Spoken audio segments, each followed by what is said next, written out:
할렐루야, 반갑습니다.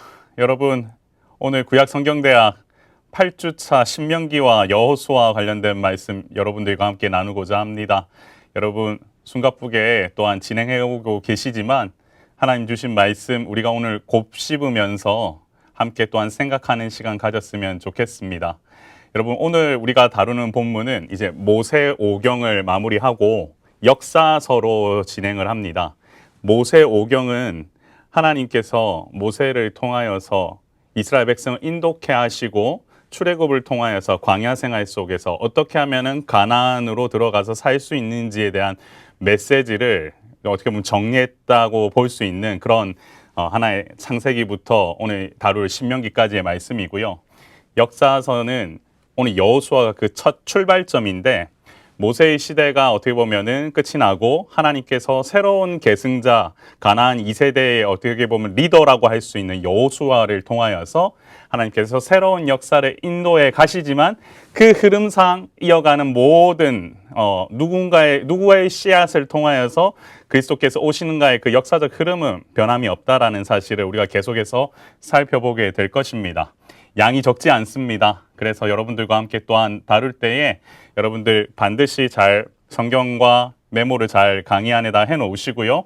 함께 통독하시면서 이 부분들 여러분 익혀 나가시면 좋겠습니다. 제가 기도하고 시작하겠습니다. 존귀하신 하나님 아버지, 오늘도 이 시간 주님께서 주시는 말씀을 우리가 함께 묵상하며 신명기 시작합니다. 하나님, 우리에게 주시고자 하는 메시지들을 우리가 살펴서 주의 나라를 위하여서 귀하게 쓰임 받는데 우리 또한 우리의 메시지라고 생각하고 이를 받아들일 수 있도록 주님 우리와 동행하여 주시고 역사하여 주옵소서.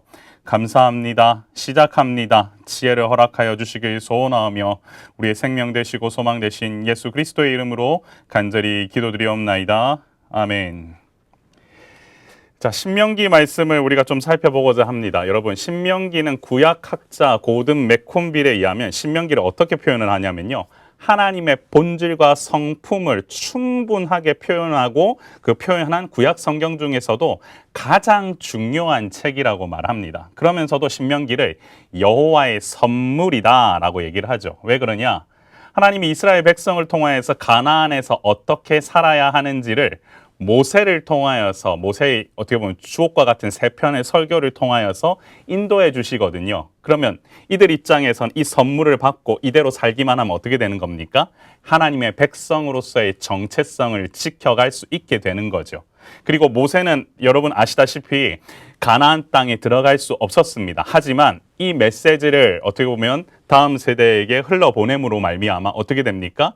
그 또한 소임을 다하고 리더로서 그리고 다음 세대의 계승자인 여호수아에게까지도 이어갈 수 있도록 하는 어떻게 보면 이 신명기야말로 지금까지 우리가 정리해왔던 민수기까지 그 모든 것을 좀 종합한 정말 최고의 작품이 아닐까 이렇게 생각을 해보게 됩니다. 그래서 신명기를 좀 정리해보면요. 신명기의 히브리어 책 이름은 엘레 하드바림이라고 합니다. 이것이 말씀들이다 라는 거죠. 주요 주제는 하나님의 계명을 잊지 않고 기억해야 된다라는 겁니다. 가나안에서 어떻게 보면 이제는 살아가야 될 그들에게 모세가 이것이 말씀들이다라고 선포하면서 뭐 하고 있는 거죠? 말씀에 대한 내용들을 잘 정리해서 그들로 하여금 살아갈 수 있게 하는 거죠. 그렇기 때문에 첫 번째 저자는 누구입니까? 모세입니다. 모세가 신명기를 주장했다는 주장이 40여 이상 나오고요. 그리고 예수님께서도 모세를 신명기의 저자로 인정하는 부분들 여러분 강의안에 나와 있습니다. 요건 강의안 좀 살펴보시고요. 신약 성경에서도 신명기를 인용하는 장면들이 계속 나오는데 강의안 보시면서 그 부분은 살펴보셨으면 좋겠습니다. 정리해보면 어쨌든 이것은 모세오경의 결정판이자 모세가 썼다라는 것들 여러분 기억하시면 좋겠고요. 그럼 언제 다루는 연대는 어떻게 되느냐? 주전 1405년경에 약 1개월간을 다룬다라고 보시면 되는데요. 여러분 1장 3절에 보면 40째 해 11째 달 그 달 첫째 날에 라고 하면서 시기가 나오고 그리고 여러분 34장 8절에 보시면 30일을 애곡한다라고 하면서 모세를 위하여 애곡한 기간이 나옵니다. 여러분 이 기간들을 여러분 염두에 보았을 때 이것들 대략 1개월 정도의 기간을 이 신명기는 다루고 있구나. 그리고 이 장소는 기록한 연대로 보았을 때 주전 1406년경 모압 평지에서 또한 이 책을 기록했다고 보는 주장, 여러분들이 좀 이해하시면 좋을 것 같습니다. 그럼 어디서인가 했을 때 당연히 모압 평지가 아무래도 주를 이루겠지요. 모압 평지에서 이런 사건들을 갖다가 정리해서 하는데, 장소적인 개념보다는 아무래도 여기 오늘 신명기의 주요 포인트는 이것일 겁니다. 무엇을 다루느냐 했을 때 첫 번째, 기억하라. 여러분 잘 기억하십시오. 기억하라입니다. 불순종할 때 하나님께서 선조들을 가데스 바네아에서 징계하신 것처럼 반드시 뭐 하신다고요? 징계하시는 하나님이시다라는 거. 그래서 중요한 것은 무엇입니까? 순종이라는 것을 기억해야 된다는 겁니다. 하나님께서는 반드시 무엇을 하냐? 번성을 가져다 주시는 분이시고 이 모든 주체는 하나님께서 행하시지만, 중요한 것은 하나님께서 이 모든 것을 행하실 수 있도록 뭘 해야 됩니까? 스스로 삼가하며 마음을 힘써 지키는 것이 중요하다라는 게 주 메시지죠. 광야에서 자란 이스라엘의 2세대들은 감각적 쾌락이나 이방 종교, 그리고 사치스러운 부유함 등 다른 문화의 유혹에 대해서는 거의 아는 바가 없었습니다. 문명과는 동떨어진 곳에서 거의 고립된 상태로 살던 그들이 이제 막 유혹으로 가득 찬 땅으로 들어가려고 하고 있기 때문에 이들은 무엇을 기억해야 했느냐? 하나님께서 주신 말씀을 반드시 기억해야 했다라는 거, 이 점 여러분들이 염두에 두시고 읽으셔야 합니다. 두 번째는 언약의 갱신입니다. 하나님께서는 신실하게 무엇을 지켜오시는 분이십니까? 언약을 지키시는 분이십니다. 그래서 이 언약이 다음 세대까지도 유효하도록 하시기 위한 것이 하나님의 기본 방침인데요. 모세가 기록한 신명기 5장 3절에 보면은 이 언약은 여호와께서 우리들 조상들과 세우신 것이 아니요 오늘 여기 살아있는 우리, 곧 우리와 세운 것이다 하면서 이 언약의 어떻게 보면은 현실성과 미래에 대한 부분들을 다 담보하고 있다라고 이렇게 표현하고 있습니다. 결국 가나안을 정복해야 할 새로운 세대에게는 시내산에서 하나님과 맺은 언약을 반복해서 재확인을 시켜줄 필요가 있었다. 그렇기 때문에 이 신명기의 메시지가 중요하다라는 겁니다. 사랑하는 성도 여러분, 우리도 동일하게 이 성경대학을 갖다가 참여하면서 이 말씀을 봅니다. 구약 성경대학 지금까지 모세오경까지 오늘 정리를 할 텐데요. 어떻게 보면 반복되는 메시지이기 때문에 내가 다 아는 것 같아 보이지만 실제로 여러분들 정리하시다 보면 그렇지가 않습니다. 왜일까요? 내 아이에게 있어서 하나님께서 주시고자 하는 메시지가 기억이 나면 다행인데, 그렇지 않았을 때는 이것들을 내가 새겨가는 과정이 필요하기 때문입니다. 오늘도 그 과정 중에 하나라고 보시고 따라오시면 되겠습니다. 자, 신명기에서 나타난 예수 그리스도, 모세 같은 선지자. 자, 여기 보시면요. 신명기 18장 15절에 보시면 내 하나님 여호와께서 너희 가운데 내 형제 중에서 너를 위하여 나와 같은 선지자 하나를 일으키시리니 라고 되어 있죠. 이것을 통해서 우리는 무엇을 알 수 있느냐? 모세가 또한 누구를 예표한다고요? 예수 그리스도를 예표하고 있다라는 사실. 사실 이 문장 하나만 놓고 보아서는 뭐 정확하게 꼭 이렇게 이야기보다는 여러분 전반적인 흐름을 보았을 때 하나님께서 원하시는 건 무엇입니까? 각 시대마다 지도자들을 통하여서, 리더들을 통하여서, 그리고 숨어있는 사람들을 통하여서 계속해서 하나님의 언약의 역사가 이어져 가고 있다는 사실을 하나님은 알려주길 원하시는 거죠. 그리고 나서 중요한 거, 결국에는 누가 온다? 네. 선지자나 메시아가 온다. 그 사실을 알려주시기 위해서 이와 같은 역사를 오늘도 동일하게 우리에게 주고 계신다. 그걸 여러분들이 기억하시면 좋겠습니다. 그랬을 때 신명기 10장 12절, 13절 주요 구절 보시면 되겠고요. 여호와를 경외하고 사랑하고 섬기라는 이 메시지를 여러분 잘 기억하십시오. 이 메시지는 또 어디로 넘어가느냐? 여호수아를 우리가 함께 보시면서 동일하게 넘어갑니다. 반복되는 거는 중요합니다. 왜냐고요? 그것을 통하여서 하나님께서 언약을 이어가시기 때문입니다. 그리고 사랑하고 청종하고 의지하라는 이 메시지도 기억을 하셨으면 좋겠습니다. 신명기는 대부분 산문체 설화, 저희가 지금 계속 보고 있는 이 구약 성경의 뼈대는 거의 산문체 설화로 되어 있고요. 모세의 노래와 축복하는 장면만 시로 구성되어 있다라는 것. 그리고 이 신명기의 구성은 제가 처음에 말씀드렸죠. 모세의 세 편의 설교를 뼈대로 구성되어 있기 때문에 시간적인 순서라기보다는 설교로 선포되는 그 메시지로 구성이 되어 있다. 그것을 염두에 두시고 성경을 읽어 가셔야겠습니다. 그리고 이건 왜 적었느냐? 앞서 말씀드렸죠. 언약을 뭐 하기 위해서요? 갱신하기 위해서입니다. 광야에서 태어난 그들에게 정말로 하나님께서 시내산의 언약을 계속해서 이어가고 계신다라는 것을 그들에게 알려주기 위해서이죠. 그래서 세 편의 고별 설교로 정리되어 있다라는 거. 그래서 모세는 이 설교를 통하여서 시내산에서 주신 율법을 새로운 세대에게 적용하고 확장시키길 원했다. 이 사실을 또한 염두에 두시면 좋겠습니다. 성도 여러분, 우리가 기억해야 될 것은 무엇이냐면요. 언약이 계속해서 어떻게 확인되고 어떻게 갱신되어 가는지, 그리고 그 중간중간마다 언약을 깼을 때에 어떤 일이 벌어지는지를 눈을 크게 뜨시고 보셔야 됩니다. 특히 구약 성경을 보실 때는 그것을 놓치는 순간 뼈대가 없어진다는 그 사실 기억해 두시길 바랍니다. 자, 그럼 출애굽기와 레위기와의 차이점은 무엇이냐 했을 때 비슷합니다. 반복되죠. 그런데 무엇이 다르냐? 신명기는요, 일반 백성들과 관련된 것들을 주로 다룬다. 이 점이 조금 부각된다라고 보시면 되겠습니다. 많은 율법 조항들이 있지만 대부분의 출애굽 2세대들이 가나안에 들어가서 어떻게 살아야 하는지에 대한 그 뼈대를 모세가 설교 메시지로 전달하기 때문에 이 부분이 더 중요하다라는 것 기억을 하시면 좋겠습니다. 개요는 참고하시고요. 구조로 한번 살펴보도록 할게요. 여러분, 여백에다가 좀 헤드라인 중요한 부분들만 조금은 기록을 하시면 좋겠는데요. 처음 1장부터 4장 어떻게 보면 서론격에 대한 부분인데 여기서는 중요한 게 뭐냐면 과거를 회고합니다. 왜 과거를 회고해야 될까요? 시내산 언약을 하나님께서 이렇게 주셨다라는 그 사실들을 우리가 기억하면서 뭘 하기를 바랬을까요? 모세는 율법을 순종해야 한다라는 그 사실을 먼저 선포하고 나가길 바랬던 거죠. 그리고 나서 다시금 무엇을 하느냐? 시내산 언약을 선포를 합니다. 가장 뼈대가 되어 있는 게 무엇입니까? 십계명이겠죠. 그래서 십계명을 율법 전체를 갖다가 요약하면서 설명하고 자세하게 보는 이런 장면들로 들어가 있고요. 여러분, 신명기를 읽으시면서 6장이라고 하면은 너무나 중요한 본문입니다. 이거를 별칭을 뭐라고 하냐면 쉐마라고 합니다. 쉐마 들어보셨죠? 뭐 요즘에는 쉐마 학당이다 이러는데 들으라라는 겁니다.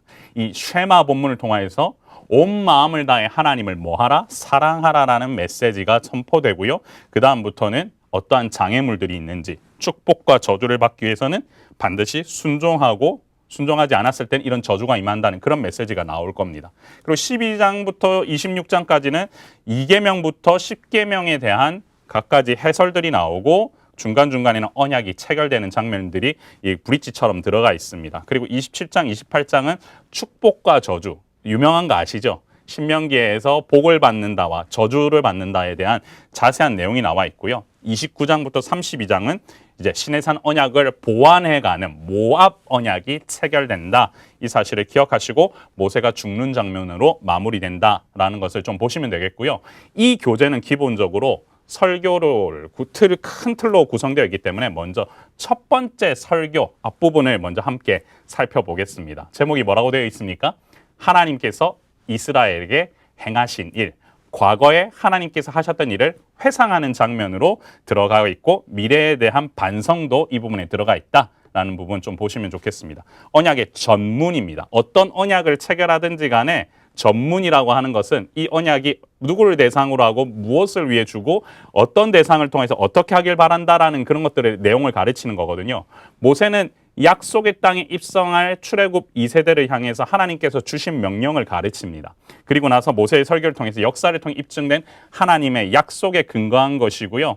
이걸 통하여서 하나님께서는 이것들 순종하면은 분명하게 하나님께서 축복하신다. 그러나 불순종하면은 가나안 땅을 차지하기에는 불가능하다는 그 사실도 언급해 주시는데 기본 모세가 약속의 땅에 입성할 출애굽 2세대를 대상으로 하나님께서 주신 명령을 가르친다라고 하시면서 1장 3절을 갖다가 여러분들 밑줄을 좀 그어두시면 좋겠습니다. 그리고요.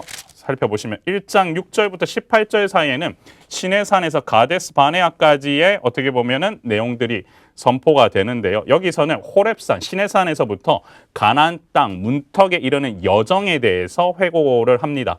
시내산을 떠났죠. 율법이 주어진 일부터 시작이 되고요. 그리고 여러분 기억나십니까? 민수기를 통해서 우리 출애굽기 통해서 본 바가 있죠. 뭘 했습니까? 지도자들을 세웠죠. 모세 혼자 짐을 다 질 수 없었기 때문에 지혜와 지식 있는 인정받는 자들로 하여금 하나님께서는 그 짐을 나누라고 하셨죠. 그리고 나서 이렇게 모세에 대해서 언급되는 어떻게 보면은 그런 메시지들로 출발하고요. 그리고 가데스 바네아에서 19절부터 46절까지는 어떤 내용이 우리가 정리할 수 있냐면 정탐꾼들을 파송하는 내용이 나옵니다.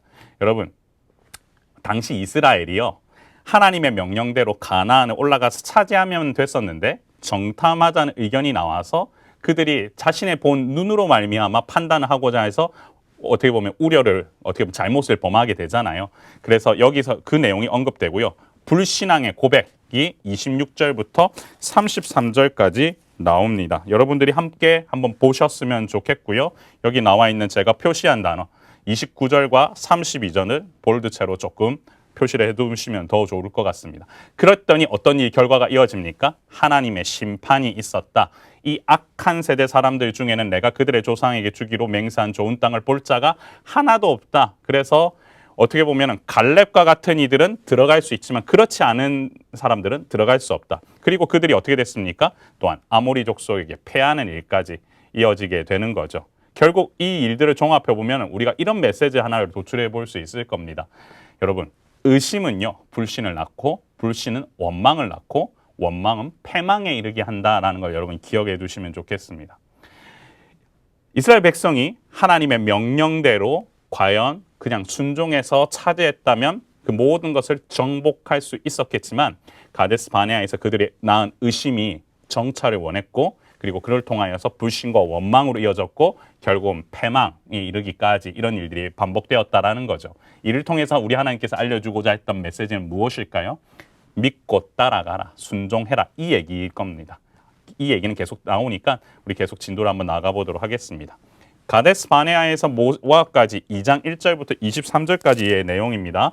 이스라엘이 가데스 바네아에서 반역한 일로 인해 38년 동안 사해 남쪽에 있었던 세일산 주위를 떠도는 벌을 받게 된다 했을 때 여러분 2장 2절과 8절에서는 에돔과 다투지 말라는 메시지, 그 다음에 모압을 괴롭게 하지 말라는 메시지, 암몬을 괴롭게 하지 말라는 메시지 이거를 그들이 받았죠. 왜냐하면 하나님께서는요 이스라엘에게 가나안을 주셨듯이 저 민족에게도 그들의 살 땅을 허락하셨습니다. 하지만 하나님께서 허락하지 않은 자들이 있죠.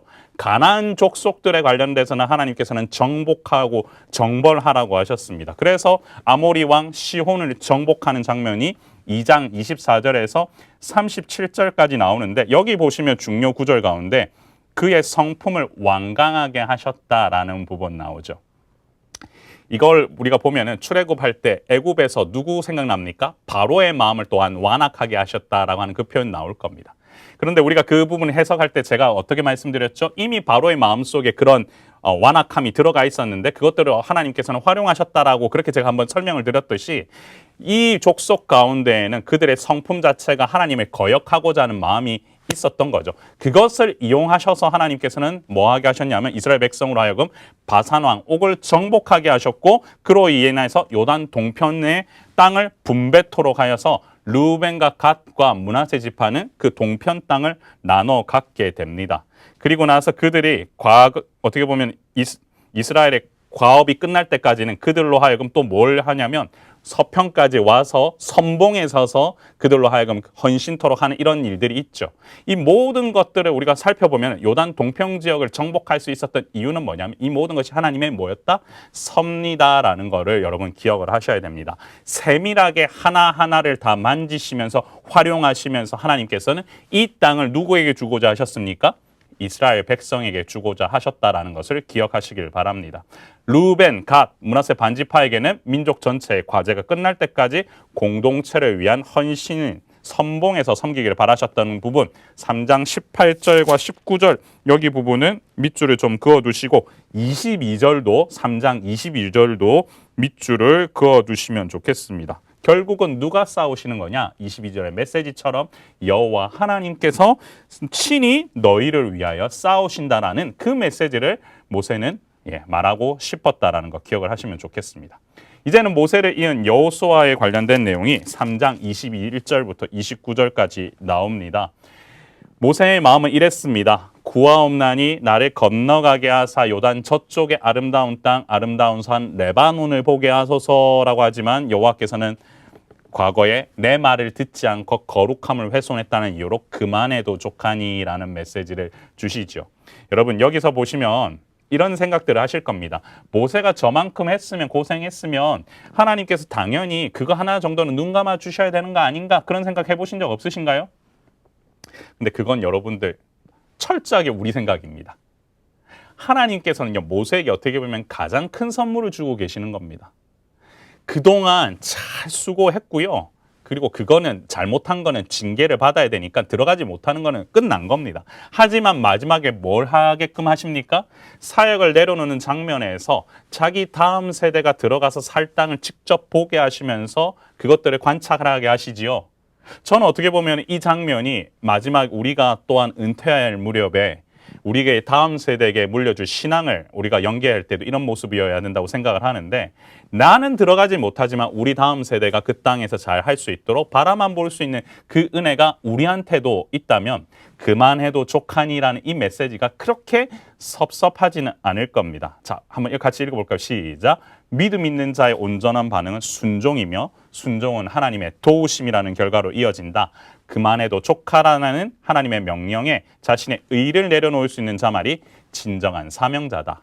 이와 같은 통찰력과 이와 같은 은혜가 여러분에게 있길 소망합니다. 자, 그러면 이제 정리를 해보죠. 언약의 요약 4장 1절부터 43절까지인데요. 여기 이 부분은 진짜 중요한 부분인데 제가 좀 정리를 해보면 어떻게 요약을 할 수 있냐면 약속의 땅에서 어떻게 살아야 할 것인가로 정리할 수 있습니다. 그래서 4장 1절부터 8절까지 여러분들도 어떻게 해놓으시냐면 그 본문에다가 4장 1절에서 8절까지라고 해놓고 율법을 듣고 준행하는 것이 기본이 돼야 한다. 성경책에다가 메시지를 적어 놓으십시오. 그리고 4장 9절에서 14절 거기 헤드라인 위에는 신앙의 세대 계승이 이어져야 된다. 그리고 4장 15절에서 40절에는 우상 숭배가 금해져야 된다. 그리고 4장 41절부터 43절에는 하나님의 긍휼인 도피성에 관련된 것을 표시를 하시고 우리가 또한 이 전체 어떻게 보면은 첫 번째 설교를 마무리했으면 좋겠습니다. 자, 중요한 건 무엇입니까? 하나님께서는요 이스라엘 과거를 갖다가 돌아보시면서 정말로 율법을 듣고 준행한 자에게 하나님께서는 그 땅을 허락하신다라는 메시지를 주셨죠. 그렇다면 두 번째 설교를 통해서는 무엇을 말씀해 주고자 하시는가? 모세를 통해서요 하나님께서 이스라엘에게 기대하시는 바를 얘기를 하실 겁니다. 그럼 딱 생각났을 때 뭐가 떠오를까? 한번 우리가 고민해 볼 필요가 있겠죠. 하나님께서는요 여호와께서 명하신 십계명과 언약의 법규들을 실생활에서 어떻게 적용해야 되는지를 설명을 하십니다. 그리고 이것은 하나님과의 언약 관계에서 출애굽 1세대를 넘어 다음 세대까지 흘러가고 있다라는 사실을 여러분들이 기억을 해두시면 좋겠습니다. 먼저 4장 44절부터 49절까지는요 하나님의 율법이 소개가 됩니다. 모세가 이스라엘의 자손에게 선포한 율법이 이러하다 하면서 모세의 증언과 규례, 법도를 선포하였다. 그래서 4장 44절과 45절은 밑줄을 그어두십시오. 그럼 무엇이 나오겠습니까? 5장부터는 십계명이 당연히 나오겠죠. 이것들을 통하여서 모세는 뭘 하길 원했을까요? 실생활에 적용해야 되는 부분들을 조목조목 아마 알려줬을 겁니다. 그래서 시내산 언약 해설 5장부터 11장까지 나오는데요. 모세가 강조했던 점은 하나님과 맺은 언약의 당사자가 조상들이 아니라 출애굽 2세대라는 것. 그리고 언약은 계속해서 연속성을 지니면서 개인과 공동체 모두에게 적용된다는 사실을 말해주고 싶었다. 그래서 십계명 5장 6절부터 21절까지 내용은 앞서 우리가 설명을 했으니까 제가 자세하게 보지는 않습니다. 근데 중요한 바는 뭐냐면 1계명부터 4계명은 하나님께 대해서 이스라엘이 지켜야 될 부분이고 5계명부터 10계명까지는 이웃을 위해서 지켜야 될 계명인데 여기서 좀 출애굽기와 차이점이 뭐냐 했을 때는 네 번째 계명 안식일에 관련된 것이 실제적으로 출애굽기에서는 천지창조의 관점에서 하나님께서 일곱째 날에 안식했다라는 그 관점에서 보았다면 신명기에서는 애굽의 속박에서부터 자유케 하신 일을 근거로 보고 있다라는 거죠. 여러분 5장 14절 15절 부분은 밑줄을 그어 두십시오. 어떻게 이걸 왜 이렇게 설명을 할까요? 여러분 안식일을 설명하기 위해서 이 출애굽 2세대들에게 가장 잘 설명할 수 있는 방법이 뭐냐면 애굽의 속박에서부터 너희가 벗어났고 그 벗어난 것들 애굽 땅 종되었던 때에서 여호와께서 강한 손과 편팔로 너희를 인도해내셨다. 그래서 그날을 안식일로 지키라는 것이 훨씬 더 잘 와닿겠죠. 그들이 경험했던 것들에 대해서 메시지를 정확하게 주면서 모세는 무엇을 하고 있습니까? 안식일을 제대로 지켜야 된다는 것을 다음 세대에게까지도 이어주고 있다는 그 사실을 지금 보면 좋겠고요. 좀 더 자세히 볼 때 이제 5계명 같은 거 부모의 죄도 자식에게 연결됐냐 했을 때 여러분 하나님께서 부모의 죄를 3, 4대 후손에게까지 묻겠다고 하신 부분은요. 대를 물려서 징벌로 보통 이해해왔지만 중요한 건 뭐냐면 이 경고는 죄를 저지른 자가 살아있는 동안 그와 함께 살아가는 그의 자손도 그 징벌에 영향력이 미치는 범위 안에 있다라는 것이죠. 이거는 왜 그러냐? 두 사람 그리고 한 사람과 하나님 사이의 관계에 대해서 이 10계명의 금지 명령 자체가 어떻게 보면 영향력을 미친다라는 겁니다. 단순하게 한 사람에게만 영향이 미치는 것이 아니라 이 계명을 줌으로 해서 어떻게 한다는 겁니까? 주변에 있는 사람들까지도 그 계명을 지킬 수밖에 없게끔 만드는 것, 그것을 기본 골자로 하고 있다라는 거죠. 여러분 그것을 좀 기억을 하실 필요가 있습니다. 그래서 계명을 받을 때 보인 이스라엘 백성들의 반응에 대해서 우리가 좀 살펴볼 수 있는데요. 5장 22절부터 23절 중에서 27절, 28절 여러분들 밑줄 그어두시고요. 당신은 가까이 나아가서 우리 하나님 여호와께서 하시는 말씀을 다 듣고 우리에게 전하소서 우리가 듣고 행하겠나이다. 순종하는 방향으로 나아야겠죠. 여호와께서는 너희가 내게 말할 때 너희가 말하는 소리를 들으신지라. 여호와께서 내게 이르시되 이 백성이 내게 말하는 말소리를 내가 들은즉 그 말이 다 옳도다 하면서 가장 마지막에 주는 하이라이트와 같은 메시지가 뭐냐면 이 5장 32절과 33절입니다. 밑줄 그어두십시오. 하나님의 백성은 어떻게 해야 된다?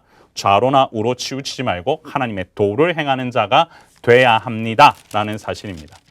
사랑하는 성도 여러분. 하나님의 백성으로 살아가는 우리입니다. 그죠? 그런데 그 백성이 해야 될 일 가장 핵심이 뭐냐면 하나님의 도를 지켜나가는 겁니다. 내가 어떤 것에 쏠려서 하나님의 백성으로서의 그 모습을 잃어버리는 걸 하나님이 원하시는 것이 아니라 하나님께서는 우리가 하나님의 도를 지켜나감으로 하나님의 백성답게 이 세상 가운데서 정체성을 지켜 살아가길 바라신다라는 것을 여러분들 기억하셔야 됩니다. 그것이 기본입니다. 그렇기 때문에 무엇을 모세는 하길 원했느냐? 율법을 가르치라라고 하는 메시지를 줍니다. 이스라엘이 약속의 땅에서 안녕과 번영을 누리는 것은 무엇에 달려있기 때문입니까? 율법의 순종에 달려있기 때문입니다. 그래서 들으라라는 메시지를 주는 겁니다. 들으라라는 메시지 보십시오. 여기 6장 4절 9절은요. 여러분 별표 이렇게 한번 많이 쳐보십시오. 정말 중요한 메시지입니다. 아침 저녁으로 쉐마를 묵상하면서 그들이 해야 될 건 뭐냐면 오직 유일한 여호와시다. 여호와를 사랑해야 된다. 마음에 새겨야 된다. 부지런히 가르치면서 갈 때 누워있든 일어날 때든지 강론해야 된다. 기호를 삼으며 표로 삼고 기록해야 된다. 왜 이렇게 합니까? 마음을 다하고 뜻을 다하고 힘을 다하여라는 수식어를 사용하는데 여기서 중요한 것은 정말로 진심을 다해서 사명자로서 이것을 가르쳐야 되는데 가르치다라고 하는 뜻은 각인될 때까지 반복해서 가르쳐야 한다라는 겁니다. 말씀의 흔적이 남을 때까지 가르치는 것이 하나님의 뜻입니다. 그러므로 사실은 저를 한번 보시겠습니까? 우리가 중요한 건 뭐냐면 우리가 이렇게 말씀을 배웠으면 가르쳐 지킬 때까지 가르치는 겁니다. 사실은 제자 훈련하고 사역 훈련할 때 예전에도 옥 목사님께서 그런 얘기를 하신 것이 제가 기억이 나는데요. 가르쳐 지킬 때까지 가르치지 못한 지도자는 제대로 가르친 게 아니라는 거죠. 자신의 책무를 다하지 않았다라고 얘기하셨던 적이 있습니다. 똑같습니다. 이거는 하나님께서 주신 우리의 말씀과 동일한데요. 우리가 이 말씀을 가르쳐 지킬 때까지 우리가 지킬 때까지 우리는 어떻게 보면은 세상의 어려움 속성이 다 남아있기 때문에 이것을 벗어나려면 이와 같은 흔적을 우리가 새기는 작업들을 계속해야 됩니다. 그래서 출애굽기부터 민수기까지는 하나님의 사랑을 거의 언급하지 않지만 신명기는 그것에 대해 반복해서 언급하면서 사랑에 기초한 순종을 원하신다라는 것을 강조하고 있죠. 모세는 적어도 15회 이상을 하나님을 사랑하고 그에게 의지할 것을 이야기하고 있으면서 마음으로부터 나오는 순종, 그래서 우리로 하여금 마음으로부터 나오는 순종이 필요함을 가르칩니다.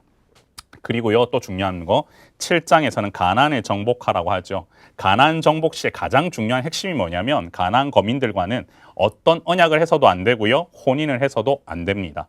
언약이나 결혼은 우상 숭배를 불러오면서 영적, 도덕적 타협을 불러일으키기 때문이죠. 그리고 이스라엘을 그렇지만 하나님께서 또한 여기서 주신 이유, 왜 이런 이스라엘을 주셨을까 했을 때 7장 7절 8절 여러분 밑줄 그어두시고요. 7절 보시면 너희는 오히려 모든 민족 중에 가장 적다. 그리고 너희를 사랑하심으로 말미암아 너희의 조상들에게 하신 맹세를 지키려 하심으로 말미암아 자기의 권능의 손으로 너희를 인도하여 내시되 애굽의 바로의 손에서 속량하셨다. 이런 메시지를 주신 이유는 여러분 가장 간단합니다. 하나님께서는요, 이스라엘 백성들이 사람이 많아서 그리고 그들이 대단해서 이와 같은 것을 주신 것이 아니라 그들로 통하여서 나만 바라보게끔 하고 그리고 나서는 그 가나안 땅을 누구의 힘으로 정복하길 바라시는 겁니까? 여호와 하나님. 여호와 하나님께서 하시는 것들을 볼 수 있도록 하는 것이 이 어떻게 보면 이 메시지의 핵심이라는 거죠. 그렇기 때문에 이 출애굽 2세대는 이 메시지를 받았을 때 어떻게 해야 됩니까? 가나안 정복은 내 힘으로 하는 것이 아니라 여호와 하나님을 경외함으로 시작된다. 그렇기 때문에 무엇을 해야 되느냐? 여호와를 기억해야 한다라고 하는 이 8장의 메시지가 중요하다는 거죠. 우리가 차지해야 할 이스라엘 차지할 땅은 어떠느냐? 반드시 그것을 차지할 수밖에 없는데 8장 1절 밑줄 그으시고요. 여호와를 잊지 말아야만 우리가 차지할 수 있다. 그렇기 때문에 모세는 사막의 혹독함보다 이스라엘이 번영하게 되는 것을 더 두려워했다라고 지금 우리 교재에 나와 있죠. 사랑하는 성도 여러분, 하나님을 기억하지 못하게 방해하는 것이 있다면 그것은 진짜 우리로 하여금 두려움에 떨게 만드는 겁니다. 그렇기 때문에 우리는 하나님께 어떻게 하든지 집중할 수 있게 해야 되는데요. 하나님께서는 어떤 분이시냐면 어떻게 보면 사람이 떡으로만 사는 것이 아니라 여호와의 입에서 나오는 모든 말씀으로 살게끔 인도하시는 분. 그리고 이스라엘은 쉽게 하나님의 은혜를 잊어버릴 수 있었다라는 이런 메시지까지 주심으로 그들이 교만할 수 있는 것까지도 어떻게 보면은 다 예상하고 모세를 통해서 이렇게 메시지를 주시잖아요. 여러분, 이건 진짜 중요한 부분인데요. 우리가 정말로 구별되어 있지 아니하고 여호와 하나님 백성으로 정체성을 잘 지키지 않으면 여기 스크루테이프의 편지에 나와 있는 것처럼 환자에게 만사의 중용을 지키라고 말해주거나 종교는 지나치지 않아야 좋은 것이라고 믿기만 해놓으면 그의 영혼에 대해서는 마음 푹 놓아도 좋아. 이거 진짜 두려운 얘기죠. 여러분, 중용이라고 하는 것 자체가 우리 기독교 그리고 우리 크리스찬들하고 맞지가 않습니다. 우린요, 진리를 따라가는 사람들입니다. 그렇기 때문에 여호와의 말씀을 먹어야 됩니다. 그 말씀을 먹고 자라가면서 기억하면서 여호와 하나님께서 주신 메시지들을 우리는 먹고 살아가야 됩니다. 그리고 무엇을 해야 되느냐? 이 모든 것이 은혜라는 사실, 축복으로 받았다라는 사실을 기억해야 되는데 9장부터 10장 11절까지 이스라엘 받은 복이 무엇이다? 하나님의 은혜 덕분이다라는 메시지를 또한 얘기를 하면서 9장 4절 5절 여러분 밑줄 그어두시고요. 특히 5절에서 나와 있는 공의로 말미암음도 아니며 정직함으로 말미암음도 아니며 악함으로 말미암음도 아니고 여호와 하나님께서 그들을 네 앞에서 쫓아내실 것이다. 우리의 무슨 공로로 인한 것이 아니다라는 사실을 기억하게 하신 거죠. 사랑하는 성도 여러분, 우리가 요즘 온전론 시리즈 하고 있죠. 핵심이 무엇입니까? 공로, 나의 공로로 인하여서 우리가 이 모든 것을 얻는 것이 아니라는 겁니다. 오직 은혜로 말미암아 하나님께서 이 모든 것을 허락하셨다라는 사실을 기억하고 살라는 메시지는 하나님께서 이 구약 성경에서부터도 계속해서 흘러가고 있다라는 거죠. 그런데 이스라엘의 배교 역사는 어떻습니까? 그들은 계속해서 금송아지 숭배 9장 6절과 21절 그러면서 목이 곧은 백성이라라고 얘기하는 이런 얘기 듣게 되었죠. 목이 뻣뻣하다. 자기 마음대로 하고 고집이 세고 완고하다. 어찌 보면 우리와도 비슷하죠. 광야에서 또한 배교하는 장면, 그를 통해서 여호와를 경노하게끔 했던 부분, 그리고 모세의 중보기도 기억나십니까? 예, 우리가 지난 시간에 민수기를 통해서도 우리가 보았는데요. 이와 같은 걸 통하여서 다시금 모세가 십계명을 다시 받는 그 장면까지 이렇게 정리되어서 신명기 메시지가 우리에게 주고 있는 것 딱 하나. 이스라엘은 은혜와 사랑을 기억해야 하고 이제는 더 이상 부패한 마음은 제거해 버려야 된다. 그 사실을 기억해야 된다는 겁니다. 그래서 순종에 따른 축복과 불순종에 따른 저주가 있다고 하면서 10장 12절과 22절까지는 하나님을 사랑하라라는 메시지 하면서 16절은 여러분 반드시 밑줄 그어두십시오. 우리가 계속 보았던 겁니다. 마음의 할례를 해야 된다. 목을 더 이상 곧게 하지 말고 우리가 할례받은 구별된 민족으로서 이 마음 자체의 자기 중심성을 극복하는 그 역할을 우리가 해야 된다. 그 일을 감당해야 된다. 그리고 모든 명령에 순종해야 된다. 그래서 너희 마음의 뜻에 두고 마음과 뜻에 두고 손목에 매어 미간에 붙여 가르치며 강론하고 기록하다. 무슨 말입니까? 아까 우리가 봤죠. 가르쳐 지킬 때까지 계속해서 순종할 때까지 이렇게 해야 된다. 반복해서 메시지를 11장 1절부터 21절까지 주고 있고요. 승리는 결국에는 무엇에 달려있다? 순종에 달려있다라고 하면서 가나안을 정복한 후에 그리심산에서는 축복을 그리고 에베소에서는 저주를 선포하는 장면까지 우리가 함께 살펴보았습니다. 12장부터 26장까지는요. 구체적인 율법 조항에 대해서 나옵니다. 여기서는 간단하게 보겠습니다. 자, 의식법에 관련된 부분입니다. 12장부터 16장 7절까지 중앙성소에서는 어떻게 해야 됩니까? 자, 각자의 자기의 소견대로 지켜서는 안 된다라는 겁니다. 여기서는 제대로 하나님 앞에 우리가 나가야 되는데요. 여기서 12장 1절부터 3절까지를 여러분들이 한번 성경을 펼쳐보시겠습니까? 거기에 어떤 부분이 나오냐면요. 12장 1절부터 3절까지는 3절 특히 그 제단을 헐며 주상을 깨뜨리며 아세라상을 불사르고 또 그 조각한 신상들을 찍어 그 이름을 그곳에서 멸하라. 그러니까 이곳에 제대로 된 잘못된 것을 다 제거하라는 그 얘기가 나오잖아요. 그것이 사실 이어져서 우상 숭배 금지 명령까지도 이어지는 거죠. 이적과 기사가 나타나도 믿지 말라라는 이 얘기가 뭐냐면 우리가 믿어야 될 것은 무엇입니까? 마음을 다하고 뜻을 다하고 주 너희 하나님을 사랑하고 그 메시지, 주님께서 주신 메시지를 기억해야 한다는 거죠. 여호와의 성민답게 살기 위해서는 구체적인 율법 조항들을 온전히 지켜야 한다라는 사실을 우리가 알게 됩니다. 음식 규정 우리가 많이 살펴보았습니다. 특히 레위기 하면서 많이 보았죠. 음식은 정한 음식과 부정한 음식을 구별해 두죠. 그래서 여호와의 성민답게 구별된 음식을 먹어야 했습니다. 14장 21절은 하나 표시를 해 두십시오. 이방인과 같이 해서는 안 되는 그것으로 염소 새끼를 그 어미의 젖에 삼지 말아야 한다. 이런 부분들은 여러분들 잘 기억을 해 두시면 좋겠고요. 11조에 대한 얘기도 많이 나누었습니다. 그렇죠? 매년 소산의 11조를 하나님께 드렸다. 그리고 3년마다 11조는 레위인 나그네 고아와 가부를 부양하는 데도 사용되어서 결국 뭐냐면 이웃사랑, 하나님 사랑을 갖다가 온전히 실천해야 되는 것이 너희들이 해야 할 일이다라는 것을 또한 알려주고 있죠. 자, 이 메시지를 보았다면 계속해서 어떤 메시지가 또 나올 것 같습니까? 뭔가 드리기를 실천하고 헌신하는 그 부분들이 나올 겁니다. 약자를 구하라는 그런 얘기들이 또 계속해서 이어지겠죠. 제가 콜린 스미스의 손에 잡히는 성경 이야기를 보면서 이 얘기는 꼭 좀 짚고 넘어가고 싶어서 제가 여기 적었는데요. 드리기를 실천하라 이 부분에서 11조에 관련된 얘기입니다. 보시면 구약 성경은 각 지파 각 가족이 그 땅을 어떻게 분배받아야 하는지 아주 상세하게 말해주고 있는데 하나님의 선물이었습니다. 그 땅은. 그래서 그 땅을 가지고 그들이 생계를 유지할 수 있었다. 하나님께서는 그들이 생산한 모든 것의 10분의 1을 하나님께 대한 감사의 11조로 성막에 가져와야 된다라고 했었고요. 그 다음에 뒷부분에 나와 있는 절기와 관련돼서는 이 세 차례 명절을 기쁨으로 드리는 일에 행하는 것이 특징이다. 자, 무엇입니까? 여호와 하나님의 백성으로서 내 것이 아니고 하나님께서 주셨다라는 것을 고백하는 것이 10분의 1을 드리는 거예요. 첫 번째, 절기를 지키는 것도 무엇입니까?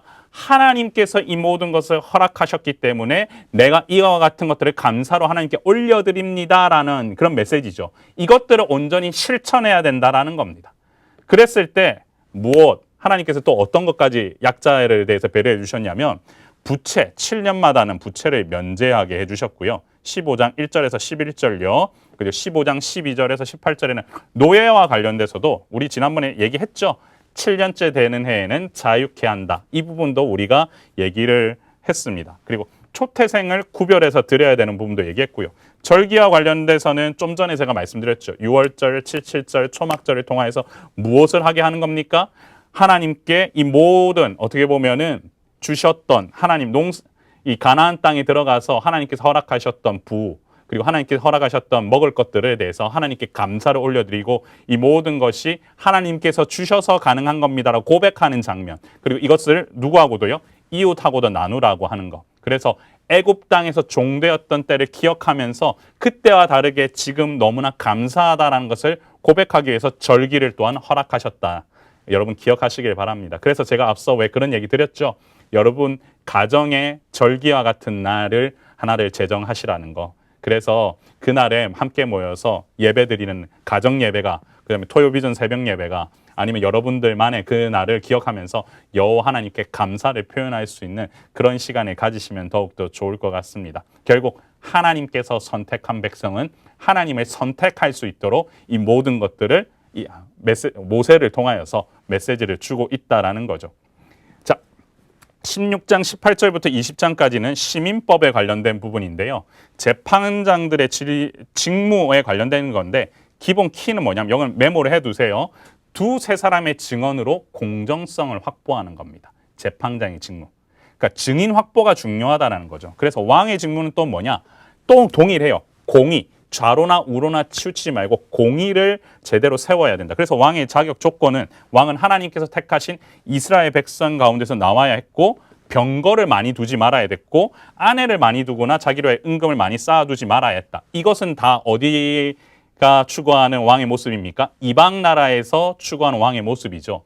왕이 되고 고위직에 올라가고 하면 할수록 무엇을 더 많이 자기 것을 챙기려고 했던 이 모습이 아니라 이스라엘 백성이 뽑은 왕이라면은 왕의 직무는 그래서는 아니 된다. 여호와 하나님께서 택하신 자답게 먼저 솔선수범하면서 그가 먼저 본을 보여야 된다. 이런 모습 그런 것들을 보여줬는데 솔로몬은 어떻게 보면 이것들을 많이 어겼던 왕이었다. 이제 뒤에 우리가 열왕기 상을 하면서 보게 될 겁니다. 결국 하나님께서 선택한 백성이 하나님을 선택하기 위해서는 내 행동이 공의로운지부터 점검하는 것이 또한 필요하다라는 것 여러분 보시면 좋겠고요. 왕이 지켜야 할 일로 말미암아 왕은 기본적으로 신명기를 간직하고 정기적으로 읽어야 했고 율법을 지켜 행해야 했다. 왜 그랬을까요? 예, 쉽죠.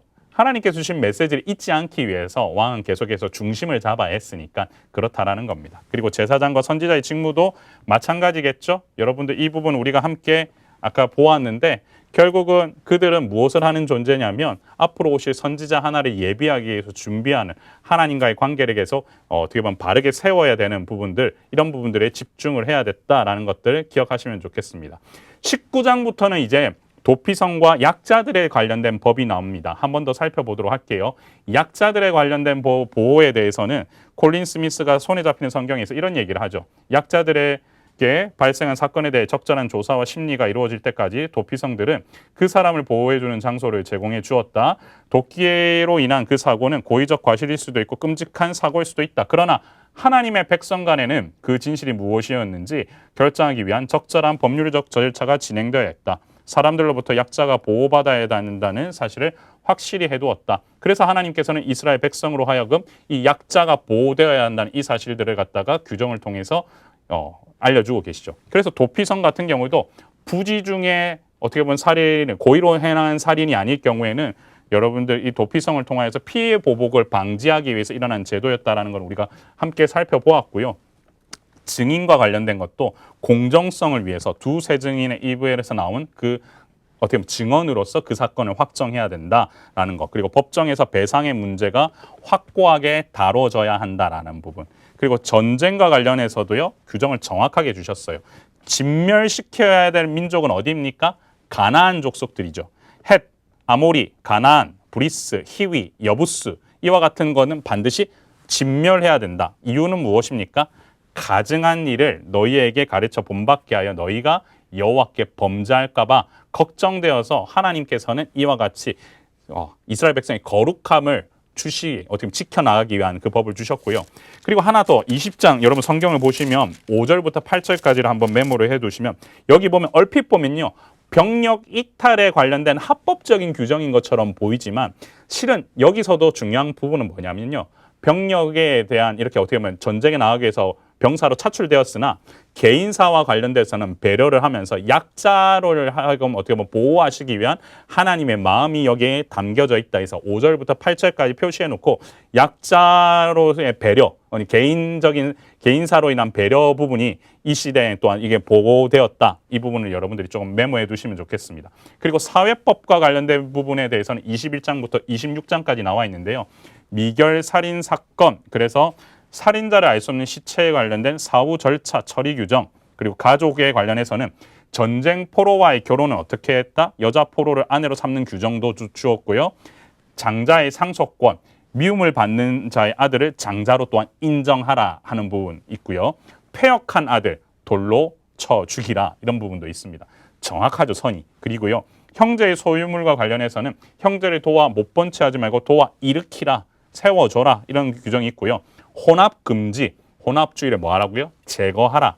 그리고 결혼과 관련해서는 거룩함과 순결함을 바로 세우라 하면서 여러분 성경에다가 이 본문 범위에 지금 나와 있는 이 화면을 잠깐 정지시켜 두시고 표시를 좀 하시고 여러분들이 메모해서 넘어가시면 훨씬 더 이해하기 편하실 거라고 생각합니다. 그리고 총에 참여하지 못할 자들에 관련해서 23장 1절부터 23절까지 이와 같은 총회에 들어올 수 없는 자들, 민족의 화합 11조 그리고 이스라엘 서약과 하나님의 서약과 관련된 이런 규정을 주심으로 인해서 무엇을 하시느냐? 하나님께서는 선택한 백성이 하나님을 선택하려면 사회적 약자에게 긍휼을 베풀 수 있어야 한다라는 사실을 허락하고 계십니다. 이제 세 번째 설교, 미래에 관련된 부분 좀 정리를 할게요. 하나님께서 앞으로 행하실 일들에 대해서 나와 있는데요. 언약의 비준 장면 나와 있는데 27장부터 28장까지 모세와 레위 제사장들이 온 이스라엘들에 말하여서 이스라엘아 잠잠히 들어라. 오늘 내가 내 하나님 여호와의 백성이 되었다. 그래서 돌 위에 기록한 율법에 모든 것을 기록하고 율법의 순종을 권면하고요. 그리고 저주의 선포, 하나님께서 말씀으로 주시는 관해서는 아멘할 수 있어야 된다 그러고 언약의 경고에 대한 사항들을 28장까지 주시면서 순종에 대한 약속된 축복, 여러분 이건 너무 중요한 본문이죠. 28장은 불순종에 대해서 약속된 저주, 그래서 결국에는 그 저주는 어떻게 됩니까? 가나안 땅에서 뿌리째 뽑으신 후에 열방의 산산이 흩어버리시겠다라고 해서 결국에는 이 모든 것을 주시는 기준은 뭐냐면 하나님 편에 서느냐? 그렇지 않느냐? 이것들에 대해서 명확하게 얘기하시면서 규정을 세워가시는 장면이죠. 모압의 언약에 관련된 재정 장면이 29장부터 30장까지 들어섭니다. 언약의 기초는 하나님의 권능에 의해서 어떻게 보면 세워지는 부분인데요. 언약의 당사자들은 누구까지? 오늘 있는 우리에게까지 미친다. 그래서 모압 언약의 당사자는 지금 있는 현재의 가나안 2세대들까지도 미친다라는 그 사실. 그리고 여기서 중요한 포인트는 시내산 언약의 연장과 덧붙임의 결과물이다. 그래서 이것을 통하여서 언약의 다음 세대가 출애굽 2세대가 자신의 얘기라는 것을 깨닫게 하기 위해서다라는 거죠. 그리고 언약의 경고 사항들에서 이스라엘의 분산해서 보면은 소돔과 고모라와 같이 하면 어떻게 된다고요? 황폐해진다. 그리고 범죄하고 우상숭배하고 이런 부분들에 대해서는 내던져지게 된다. 그런데 중요한 포인트는 무엇입니까? 29절. 하나님의 말씀에 집중하라는 거죠. 그리고 이스라엘의 회복에 관련해서는 여호와께서 이스라엘 백성들의 마음에 할례를 베푸셔서 마음과 뜻을 다하면 하나님을 사랑하게 하실 것이라고 말씀을 주십니다. 그래서 모압 언약의 비준 장면까지는 여러분들이 여기에 보시면 좋겠고요. 30장 11절 14절의 본문은 밑줄을 좀 그어두시면 좋겠습니다. 그래서 모압 언약을 좀 정리해 볼게요. 5장에서 26장의 말씀은 40년 전에 주셨던 출애굽기 시내산 언약을 다시 상세하게 설명을 하죠. 근데 이 시내산 언약은 순종해야 된다라는 강조점이 놓여져 있습니다. 그래서 결국은 구원받은 이스라엘 백성이 하나님의 거룩하심을 삶 속에서 드러내야 된다라는 것이 가장 키인데요. 결국 29장 32장까지는 새로운 언약, 모압 언약이 계시가 되고 인장의 순종보다는 하나님께서 직접 이루어 주신다라는 측면을 강조하고 있고요. 하나님께서 주권적으로 구원하시는 모압 언약에 보여주시는 부분이다. 그러면서 29장과 30장은 언약 의식, 31장의 모세의 지도권 이양, 그리고 32장에서는 하나님의 주권적인 구원 역사를 뚜렷하게 묘사한다. 이렇게 정리할 수 있습니다. 결국 하나님의 주권 역사로 시내산 언약을 보완하는 것이 무엇이다? 모압 언약이다라고 하는 것을 우리가 알게 되죠. 그래서 결국 이제 어떻게 됩니까? 모압 언약이 세워짐으로 해서 언약의 중재자가 바뀌게 되죠. 모세가 여호수아에게 의무를 지웁니다. 그래서 여호와 하나님은 이제 계속해서 그들과 함께 계실 것이다 라는 메시지를 주고요. 7년마다 초막절에 백성들에게 율법을 낭독하면서 무엇을 하게 합니까? 이스라엘 백성들이 지켜야 될 것들에 대해서 정확하게 짚어주시죠. 그래서 하나님께서는 이스라엘에게 의무를 부과하시는 장면 31장 14절에서 22절, 그리고 율법책이 보관되어서 계속해서 율법을 기준으로 삼을 수 있도록 하는 것까지가 이어지게 됩니다. 그래서 모세가 죽은 뒤에 요시아가 왕위에 오를 때까지 이스라엘은 조금씩 우상을 섬기는 풍속과 신앙에 빠져들어가게 되는데요.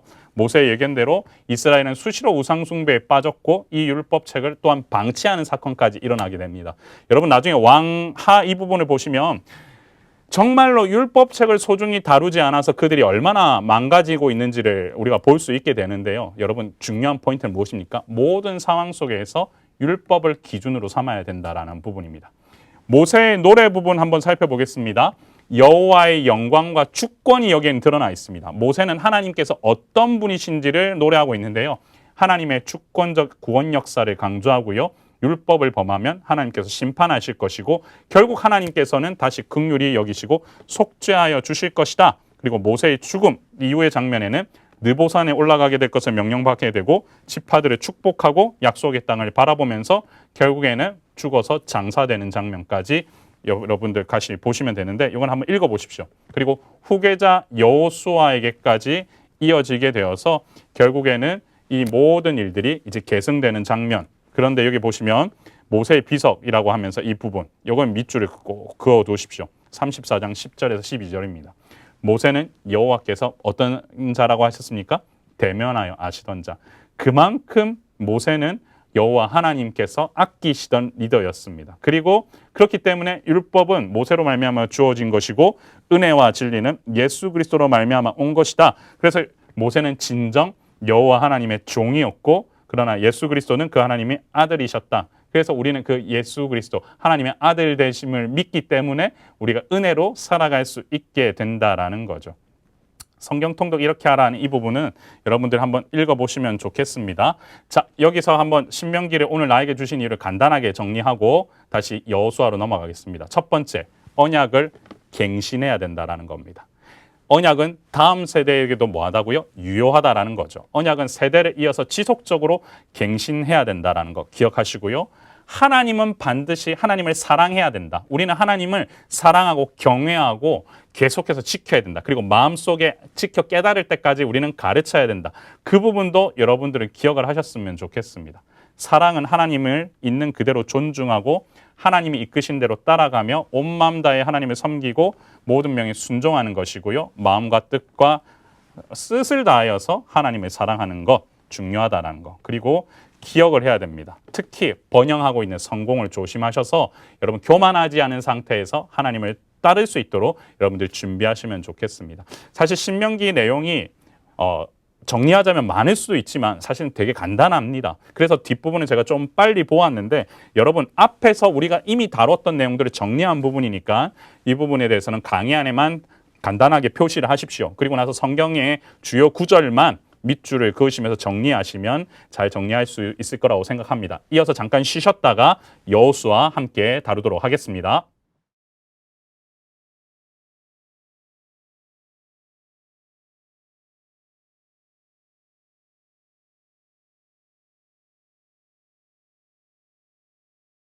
예, 이어서 여호수아 우리 함께 보도록 하겠습니다. 여러분 이제 모세의 시대가 끝났습니다. 여러분 여호수아 1장 1절 한번 보시겠습니까? 여호수아 1장 1절이 뭐라고 표현했냐면 여호와의 종 모세가 죽은 후에 여호와께서 모세의 수종자 눈의 아들 여호수아에게 말씀하여 이르시되 라고 되어 있습니다. 모세가 죽었다. 이거는 여러분 단순히 누가 어떤 사람이 죽었다 보다도 이스라엘의 리더가 그리고 지금까지 모세 오경이라고 하는 걸 정리한 어떻게 보면 시대적 인물 하나님을 대면하던 자가 사라졌다라는 겁니다. 그럼 리더의 부재가 느껴질 수 있잖아요. 오늘날 우리의 세대도 그렇지 않습니까? 정말 존경할 만한 인물이 사라지고 났을 때 그 다음에 이어가는 것이 쉽지 않지 않습니까? 그런데 하나님께서는 이 여호수아를 통하여서 이어가게끔 하시는 거죠. 그래서 우리가 여호수아서를 한번 살펴볼 필요가 있는데요. 여러분, 여호수아서는요, 역사서 전체의 서곡과도 같습니다. 따라서 여호수아는요, 오경을 되돌아보면서 포로기를 내다보고 있죠. 여호수아서는 땅을 차지하는 것이 키포인트입니다. 근데 이제 열왕기하를 보시게 되면은 땅을 잃어버리는 것을 말하고 있습니다. 결국은 뭐냐면 이 모든 것, 여호수아서는 모세의 율법책을 의지함으로써 오경과 밀접하게 연결되면서도요, 이제 선지서의 서론격으로 이것이 제시되어 있다라는 거죠. 그래서 결국은 이 여호수아를 우리가 함께 봄으로 인해서 무엇을 우리가 또한 살펴봐야 되느냐? 가장 중요한 포인트는 언약이 어떻게 성취되는가? 중요하죠. 예, 이거 중요합니다. 언약이 어떻게 성취되는가? 그리고 또 하나, 언약이 어떻게 계승되는가? 중요하죠. 중요합니다. 그리고 또 어떻게 됩니까? 중요한 부분, 어떻게 가나안 땅에 들어가서 정복을 하는 장면도 중요하고요. 그들이 어떻게 정착하는지도 중요합니다. 그것들이 이제 어느 정도는 뼈대로서 잘 다스려져 있으면, 세워져 있으면 이 여호수아서 통독하실 때 별로 어려움은 없을 겁니다. 자, 주로 내러티브 이야기로 흘러가니까 지금부터 한번 잘 따라오시면 좋겠습니다. 누가 썼느냐? 예, 여호수아. 여호수아 저자로 우리가 보고 있고요. 원래 이름은 구원이란 뜻의 호세아였다. 그런데 에브라임 지파 눈의 아들 호세아. 근데 모세가 여호와는 구원이시다라는 뜻의 여호수아로 바꾸었다. 그래서 모세가 눈의 아들 호세아를 여호수아라고 불렀다라고 해서 여호수아 이름이 가나안을 정복하는 동안 이제 여호수아가 이스라엘 지도자이긴 했지만 하나님이 진정한 정복자라는 사실을 상징한다. 이름에 나와 있죠. 여호와가 구원이시다라는 거. 그래서 결국 이 여호수아서를 읽으면서 우리는 무엇을 깨달아야 됩니까? 여호와 하나님께서 이스라엘 백성들을 어떻게 구원해 주셔서 그들로 하여금 약속의 땅에 어떻게 정착하게 하시는지를 살펴봐야겠죠. 출애굽했다면 이제 여호수아를 통하여서 우리는 가나안에 정착하는 모습을 보게 될 것입니다. 그래서 애굽에서 노예로 태어난 여호수아는 가나안에서는 정복자가 되었고요. 모세의 시종으로도 섬겼고 가나안으로 파송된 12 정탐꾼 중에 또 하나였습니다. 여호수아의 탁월한 점은요. 아무래도 순종하는 믿음, 용기, 그리고 하나님의 말씀에 대한 헌신이라고 보면 되겠습니다. 근데 일단 제일 중요한 건 여호수아서 읽을 때 무조건 중요한 건 순종입니다.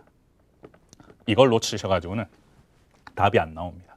순종했기 때문에 그가 가는 거고 순종했기 때문에 그가 그렇게 복을 받는 거고 우리가 앞서 신명기를 보았지만 순종에 따른 복을 갖다가 이 여호수아를 통하여서 이스라엘 백성들이 또한 계속 모세를 이어 계승하게 된다라는 것이 이 여호수아서의 핵심이다라는 것을 여러분들이 기억해 두시면 좋겠습니다. 다루는 연대는요. 주전 1405년에서 1390년까지 기간을 다루고요. 정복 7년인데 여러분 1에서 12장 정복하는 장면 그리고 13에서 24장까지는 주로 정착의 역사가 나와 있다라는 거는 여러분들이 여기 성경 구절을 한번 보시면 알 수 있을 겁니다. 결국은 뭐냐면 이 정복의 약 7년간의 정복 전쟁을 통하여서 이스라엘 백성들은 가나안에 정착을 하게 되고요. 그리고 그 이후에 정착의 역사를 기록하는 걸로 여호수아서는 구성되어 있다. 이해를 하시면 좋겠습니다. 기록 연대는요. 가나안 정복 초기인 주전 1405년부터 여호수아가 죽는 주전 1390년경을 사이로 기록하고 있고요. 어디가 주 핵심 무대냐? 아무래도 정복을 하고 있잖아요. 이스라엘 백성의 지금 동선이 어떻게 됩니까? 가데스 바네아에서 모압 평지로 올라왔죠.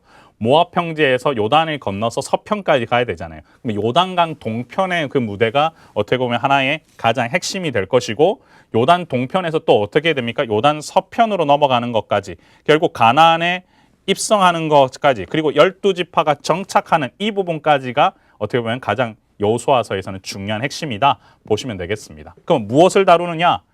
예, 중요하죠. 약속의 땅, 그 여호수아의 지도력 아래에서 가나안을 어떻게 정복하게 되었는가? 그리고 이스라엘 민족이 땅이 없으면 제사장 나라로서 존속이 불가능하잖아요.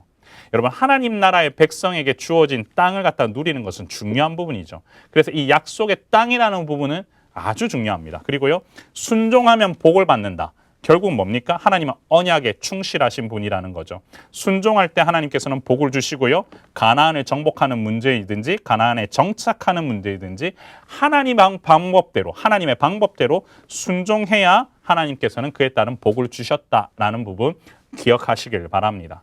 그래서 또 중요한 부분이 무엇이냐? 언약의 갱신이라는 겁니다. 여러분 여리고성과 아이성을 정복하고 나서 처음 행한 것이 언약의 갱신이었어요. 언약의 갱신을 하는 이유는 무엇이냐면요. 그들로 하여금 언약이 계속해서 이어져 가고 있다는 것을 그죠? 확인하는 작업이죠. 여러분 시내산 언약에서 우리가 중요한 부분이 조건성이 강조되었다면 모압 언약에서는 무조건성이 좀 강조가 됩니다. 그런데 이 언약 갱신의 의식에서는 율법에 순종하라는 이야기가 가장 핵심이었잖아요. 마찬가지로 가나안을 정복하고 이제 들어가면서 생애를 마감하면서도 누가 여호수아는 언약 갱신을 합니다. 계속해서 오직 나와 내 집은 여호와를 섬기겠다라고 하는 이 언약의 갱신을 통하여서 자신들의 정체성을 제대로 확립하는 거죠. 언약 갱신으로 약속의 땅으로 정복하는 일을 시작하고 정복하는 일도 마무리하였다. 그리고 두 번의 언약 갱신은 또한 세겜 땅에서 이루어졌다. 세겜 하면 누가 생각납니까? 아브라함 생각나죠? 세겜 땅 상수리 나무에서 하나님께서 아브라함과 언약을 맺으시는 장면 여러분 또한 기억을 하시면 좋을 것 같습니다. 여호수아서에 나타난 예수 그리스도 한번 살펴볼까요? 여호수아 그리스도를 예표하죠. 여호와는 구원이시다라는 뜻을 갖고 있고요. 히브리어 예수아라는 의미에서 지제스라는 이름이 또한 히브리 형태로 되었다라는 거 여러분 기억하시면 좋겠고, 여호수아가 이스라엘 백성들을 가나안으로 이끌어 들인 것처럼 예수님은 많은 아들들을 이끌어 영광에 들어가게 하신 일을 감당하셨다. 이 부분도 예수 그리스도를 예표하고 있다라고 보시면 되겠어요. 그리고 여러분 기생 라합이 정탐꾼들을 갖다가 살리기 위해서 붉은 줄을 통하여서 창문에 메어서 살리는 장면이 나오지요. 이것은 이방 여인이지만 어떻게 보면 그리스도의 계보에 들어갈 수 있는 하나의 사건이 되는데요. 여기서 보면은 붉은 줄이 피를 통한 안전을 묘사한다라는 부분이 이 책에는 이제 기록이 되어 있어요. 근데 이제 이것도 사실 학자들에 따라서 붉은 줄을 피로 연관을 시켜야 하느냐 이런 부분들에 대해서 논의가 좀 있는 부분이긴 합니다. 근데 좀 중요한 부분은 뭐냐면 라합이 결국에는 예수님의 족보 가운데 이름이 실렸다는 부분이거든요. 그 얘기는 뭐냐면 예수 그리스도께서 탄생하시는데 이 라합이 사용되었다라는 그 중요한 부분. 왜 하나님께서는 이스라엘의 그 족보 가운데에 이 이방 여인을 두셨을까? 그걸 또한 생각해 본다면 이 부분까지도 한번 생각해 보실 수 있다라고 저는 좀 생각해 보게 됩니다. 하지만 꼭 이 붉은 줄이 피를 상징한다. 이렇게는 좀 이해를 안 하셨으면 좋겠습니다. 그리고요, 여호와의 군대 대장 이걸 딱 보시면요. 5장 13절에 15절 나오는데 누가 딱 떠오르시냐면 내 발에서 신을 벗으라. 하나님께서 누구한테 얘기하신 것 같아 보이세요? 마치 이건 모세한테 하는 것처럼 보이는데 여호와의 군대 대장이 여호수아에게 하는 장면이다. 그래서 어떻게 보면 또 이것이 또한 하나의 예수 그리스도를 예표하는 부분과 같이 모세, 여호수아 그리고 예수 그리스도 이렇게 연결되는 부분이라고 볼 수 있죠. 그래서 여호수아는 제2의 모세로 소개되고요. 마치 이거는 출애굽기의 떨기나무에서 불꽃 사건과도 비슷한 부분이다. 여러분들 좀 이해하시면 좋겠습니다. 핵심 구절은요. 우리가 너무나 잘 아는 구절입니다. 여호수아 1장 8절. 이 율법책을 내 입에서 떠나지 말게 하며 주야로 그것을 묵상하여 그 안에 기록된 대로 다 지켜 행하라. 그리하면 내 길이 평탄하게 될 것이며 내가 형통하리라. 여러분 여기서 중요한 포인트가 뭐죠? 그 안에 기록된 대로 지켜 행했을 때 무엇이 일어난다고요? 평탄과 형통이 일어난다고 합니다. 많은 성도님들이 이 구절 가지고 제가 큐티 세미나를 할 때 이렇게 질문합니다. 성도님들 이 1장 8절에서 가장 와닿는 부분이 어디세요? 하면은 거의 99%는 이 뒷부분을 얘기하십니다. 와닿죠. 저도 많이 와닿습니다. 근데 앞부분에 중요한 포인트가 있죠. 그것을 묵상하여서 그 안에 기록된 대로 지켜 행하는 것이 우선이 되어야 이와 같은 은혜가 있다라는 사실을 잊지 말고 우리도 신명기의 말씀처럼 앞서 우리가 했잖아요. 신명기 기억하시길 바랍니다. 그리고 가르쳐서 새겨서 정확하게 우리가 이것들을 인지할 수 있었으면 좋겠습니다. 그리고 여호수아 11장 23절에서는 그 온 땅을 점령하여 기업으로 주매 그 땅에 전쟁이 그쳤더라. 약속, 언약이 성취되는 구절이다. 그래서 이 부분도 밑줄을 잘 그어두시면 좋겠습니다. 대부분 산문체 설화로 기록이 되어 있습니다. 그리고 이거 왜 썼느냐? 역사서의 첫 번째 책이고요. 40년 광야 생활을 통해서 제사장 나라의 거룩한 백성으로 정체성을 확인한 이스라엘 백성들이 이제는 약속의 땅을 정복하고 정착하는 역사가 시작된다는 그런 의미가 있는 거죠. 이 절 보십시오. 여러분, 이 이스라엘 백성에게 주어진 어떻게 보면 숙명과도 같은 것은 뭐냐면 하나님께서 출애굽을 통하여서 그들은 가나안의 정착과 정복을 통한 정착을 해야 됐습니다. 그런데 그것을 이끌고 가기 위해서 가장 기본이 뭐였냐면 네가 누군지를 알아야 된다. 그게 무엇입니까? 제사장 나라고 거룩한 백성인 줄 알아야 된다. 그걸 통해서 신의 산 언약을 주셨잖아요. 모압 언약을 통해서 또한 갱신하시잖아요. 그를 통해서 어떻게 하셨죠? 이 언약의 갱신을 통하여서 이들로 하여금 다시금 무엇을 하게끔 하십니까? 그곳에 정착하여서도 다시 한 번 더 내가 이 땅을 줄 테니까 제사장 나라 거룩한 백성답게 한번 살아봐라 하는 의미에서 이 여호수아서를 주시는 거거든요. 그래서 한번 보시면 500년 전에 이스라엘 민족에게 그 땅을 약속하셨던 거 성취되고요. 그리고 땅이 없으면 제사장 나라로서 존속이 불가능하다는 거, 그리고 가나안의 소유권을 주장하면서 정복하는 얘기들, 그 다음에 약속이 성취되는 얘기들, 그리고 가나안 민족들이 하나님 보시기에 악하기 때문에 이것들이 쓰여졌다. 이것도 한번 저하고 좀 얘기를 좀 나눴으면 좋겠는데요. 가나안 땅 자체가 어떻게 되어 있습니까? 악으로 어떻게 보면 좀 뒤덮여 있어요. 근데 지금 하나님께서는 이스라엘 백성을 뭐라고 명명하셨습니까? 거룩한 백성, 제사장 나라라고 그랬잖아요.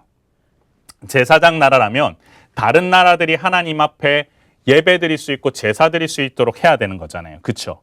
거룩한 백성이잖아요. 오염되어 있는 지역에 이들이 들어가서 무엇을 해야 됩니까? 다 정리하고 청소를 해야 되는 겁니다.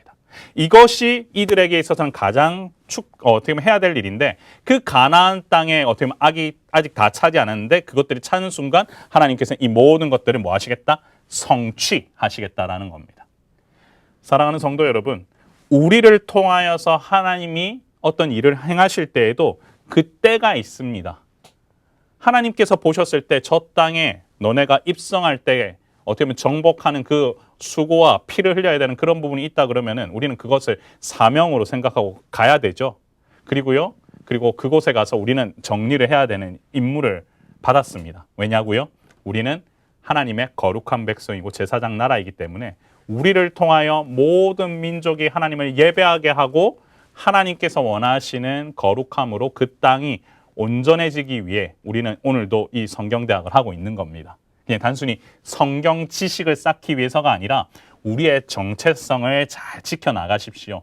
그것이 중요합니다. 지식을 쌓는 것도 중요하지만 그걸 통해서 사명자로서 어떻게 여러분들이 구비되는 것이 훨씬 더 중요하다는 거 기억하시길 바랍니다. 그래서 여호수아서에서 승리가 군사적인 힘이나 우세, 수적 우세가 아니라 하나님에 대한 믿음, 그리고 말씀에 대한 순종, 이것이 중요하다. 그래서 이스라엘 전쟁이 아니라 하나님의 거룩한 전쟁이다.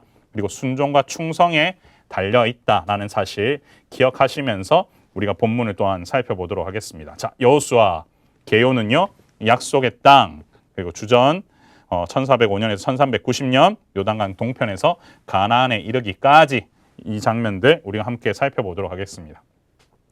여러분, 이 책은요, 기본적으로 구조가 어떻게 되어 있냐면요, 정복 준비, 그 다음에 정복 정착으로 구성되어 있습니다. 예, 그렇게 이해를 하셔도 되지만 제가 하나 좀 첨가를 드리자면, 김지찬 교수님이 쓰신 이 여호와의 날개 아래 약속의 땅을 향하여라는 책을 보면요, 구조를 어떻게 표현했냐면요, 입성, 그리고 정복, 분배, 미래로 구분을 해놓았습니다. 그런데 여기 중요한 핵심 단어가 여러분 익숙한 단어 하나 있죠. 건너라, 아바르. 우리 잘 알죠? 아바르 타임 했던 기억나십니까? 예전에 우리가 여호수아 말씀 함께 나누면서도 이 목사님께서도 아바르 타임 이걸 얘기 많이 하셨는데요. 아바르, 그 다음에 라카, 취하라, 그 다음에 할라크, 나누라, 그리고 섬기라, 아바드. 이 단어를 중심으로 구조를 이렇게 나눴어요. 이것도 여러분들이 하나를 메모해 두십시오. 그래서 건너가야 될 타이밍, 그리고 그곳에 취하는, 그리고 앞서 그리고 땅을 갖다가 정복했으면 어떻게 되죠? 또 나눠야 되죠. 그리고 그 땅에서 어떻게 됩니까? 섬겨라. 이것이 어떻게 보면 하나의 키가 되어서 이 전체적인 구조를 갖다가 잡고 있다. 여러분들 이해하시면서, 자, 이 교재로 어떻게든 또한 구성이 되어 있으니까 이 교재대로 정복 준비부터 한번 살펴보도록 하겠습니다. 자, 먼저 첫 번째 장면. 어떻게 됩니까? 여호수아가 모세를 이어 무엇이 됩니까? 지도자가 되죠. 여호수아는요, 온 마음을 다해 하나님을 신뢰하는 법을 배워야 했다. 그래서 1장 8절에 이렇게 하나님이 신뢰하는 여호수아 관련돼서 나와 있고요. 강력한 리더는 하나님의 인도하심을 받는 리더다라는 거 우리가 아셔야 되고, 백성들은 여호수아에게 순종하기로 약속했다. 여호수아서를 향해서도 하나님의 임재를 누리시며 사는 지도자이기를 원했다라는 부분 나와 있습니다. 그래서 우리가 함께 여기서 중요한 부분은 여호수아는 온 마음을 다해서 하나님을 신뢰하는 법, 그리고 순종하기를 약속하고 여호수아에게 향해서도 하나님의 임재를 누리며 사는 지도자의 길을 원했다라는 그 사실 우리가 좀 기억하면 좋겠고요. 여호수아 1장은 3부 구조로 나와 있습니다. 3부 구조로 나와 있는데 여러분 여호와께서 여호수아에게 지시하는 장면 1절에서 9절까지, 그리고 10절에서 15절은 여호수아가 이스라엘에게 대언하는, 그리고 이스라엘의 여호수아에 대한 응답 16절에서 18절까지로 이렇게 세 단락으로 구성되어 있다는 거 좀 기억을 해두시면 좋을 것 같습니다. 여호수아가 이스라엘을 군사적으로 또한 준비시키는 장면이 나옵니다. 2장부터 5장 1절까지인데요. 가나안 정탐과 관련돼서 2장에서 라합의 믿음 나와 있습니다. 여러분, 라합이요 정탐꾼을 만난 사실에 대한 비밀을 지켜야 했고, 또한 라합은 붉은 줄을 매어야 됐습니다. 그리고 이스라엘이 침공 시 목숨을 부지하기 원하는 사람은 라합과 함께 있어야 됐다라는 이 부분이 이제 2장 1절부터 21절까지 나오는데요. 여러분 잘 보시면 라합은 이방인이 기생이었어요. 그리고 거짓말쟁이로 몰릴 수도 있었어요. 배신자라고 취급을 받을 수 있었어요. 그런데 그녀가 목숨을 건지실 수 있었던 장면이 뭐냐 했을 때 그는 바로 여호와 하나님이 누구신지를 정확히 알았다라는 거죠. 2장 10절, 11절 여러분 메모해 놓으시고요. 여러분 이 부분을 통해서 라합의 고백이 담겨져 있다라는 부분 여러분들 기억하시면 좋겠고, 정탐꾼들의 믿음은 2장 22절부터 24절 진실로 여호와께서 그 땅을 우리 손에 주셨다. 그래서 우리 앞에서 간담이 녹더이다 라고 하는 고백까지 여러분들이 한편 보시면 좋겠습니다. 그래서 라합의 믿음이 위대한 것은 그 행동이 그녀를 둘러싸고 있는 모든 세력을 거슬렀기 때문에 위대하다는 거죠. 사랑하는 성도 여러분, 우리가 세상을 거스를 수 있다는 것은 어떠한 믿음과 순종, 이 마음 없이는 불가능하죠. 라합이 그것을 행합니다. 이방 여인임에도 불구하고 여호와 하나님이 누구신지를 알았기 때문에 그가 이렇게 할 수가 있었던 거죠. 그리고 나서 어떤 일이 이어지느냐, 가나안 입성 장면이 나옵니다. 요단강을 도하하게 됩니다. 언약궤의 중요성 3장 3절 6절 여러분 밑줄 그어두시고요. 여기서 중요한 포인트는 누가 지금 인도를 하고 있습니까? 네, 언약궤를 물러맨 제사장들이 이것들을 갖고 앞에 서서 이제 가고 있는데, 언약궤 하나님의 말씀이 인도하고 있다라는 거죠. 하나님이 언약을 성취시키신다는 겁니다. 언약의 하나님이 반드시 이것을 성취시키시고, 그리고 제사장들은 거기서 이제 그 역할을 하죠. 근데 이 여기가 보면은 봄철이라서 강물이 불어서 가장 강둑에 넘쳐 흐를 타이밍에, 어떻게 강을 건너기 가장 어려운 타이밍에 언약궤를 메고 가는 제사장들이 발이 물에 잠기자 물에 쌓여 흐르지 않는 일이 벌어지게 된 거죠. 여러분 3장 15절에서 17절 부분에서 제가 지금 밑줄 그어뒀던 부분들은 모니터 보시고 여러분들 성경책에 그어두시고요. 이 부분 요단이 곡식 거두는 시기에는 항상 언덕에 넘치더라. 이게 왜 나왔을까를 여러분들이 아셔야 됩니다. 물이 가장 많이 불어나는 시기에 언약궤가 앞장서서 건너가자 물이 그치고 건너갈 수 있었다. 누가 하는 일입니까? 하나님이 하시는 일입니다. 그리고 하나님이 하셨던 일이 무엇과 또한 데자뷰처럼 연결이 됩니까? 앞서 홍해를 갈랐던 하나님과 또한 연결이 되죠. 여러분 이것을 기억해 두시면 좋겠습니다. 제사장들도 믿음이 있었죠. 그렇죠? 어느 순간에라도 다시 무너져 내릴 수 있는 수미터나 되는 물이 쌓여있는 강바닥에 몇 시간 동안 서 있었던 제사장의 믿음, 이것도 중요하고요. 여호수아가 하나님의 인도하심을 받는 제2의 모세로 여겨지는 계기가 되었다. 4장 14절도 여러분 밑줄을 그어두시고, 이것들과 함께 4장 19절부터 24절까지도 밑줄을 그어두십시오. 그러면은 중요한 포인트들을 우리가 함께 정리할 수 있을 겁니다. 그래서 요단강 도하의 기념으로 12돌을 세워요. 12돌을 세운 이유는 뭡니까? 하나님께서 이스라엘과 함께 하셔서 요단강을 기적으로 건너게 하신 일에 대해서 다음 세대에게 알리기 위해서 이와 같은 일을 하죠. 이로 인하여서 5장 1절 보면 가나안 사람들이 무엇을 합니까? 두려워하기 시작합니다. 자, 사랑하는 성도 여러분, 우리에게도요 이와 같은 기념품이 사실은 필요합니다. 무엇입니까? 12돌 딱 보는 순간 뭐죠? 아, 그렇구나. 그때 하나님이 이렇게 도우셨구나 하는 걸 인지하게 하는 거잖아요. 마찬가지입니다. 우리가 특세 때 동판 어렵게 이걸 하는 이유가 뭡니까? 출석한 거 체크하는 것도 중요하지만 그 당시에 그와 같은 은혜가 있었구나. 그리스도가 왕이 되게 하자라고 하는 그 주제를 갖고 요즘 우리가 지난주에 특세를 했는데, 여러분 그걸 보시면서 어떤 느낌을 받으셔야 되냐면, 아, 그렇구나. 하나님이 우리가 그 당시에 우리 교회에서 예수 그리스도가 왕이 되게 하기 위해서 그때 그와 같은 설교를 했는데, 그때 내가 다짐했던 것들을 우리 다음 세대에게도 이어줘야겠구나 하는 그와 같은 기념비가 있으면 훨씬 더 신앙의 계승이 잘 일어나겠죠. 어떻게 보면 여러분들의 헌신과 땀과 수고와 노력, 하나님께서 도우셨다고 하는 그 모든 것의 결정체가 그와 같은 모습이 아닐까 생각하게 됩니다. 그래서 이와 같은 기념비와 같은 것들도 한번 여러분들 생각해 보시면 좋을 것 같고요. 여호수아가 이스라엘을 영적으로 준비시켰다라고 하는 5장 2절에서 12절까지 해서 첫 번째 할례를 행하는 장면이 나옵니다.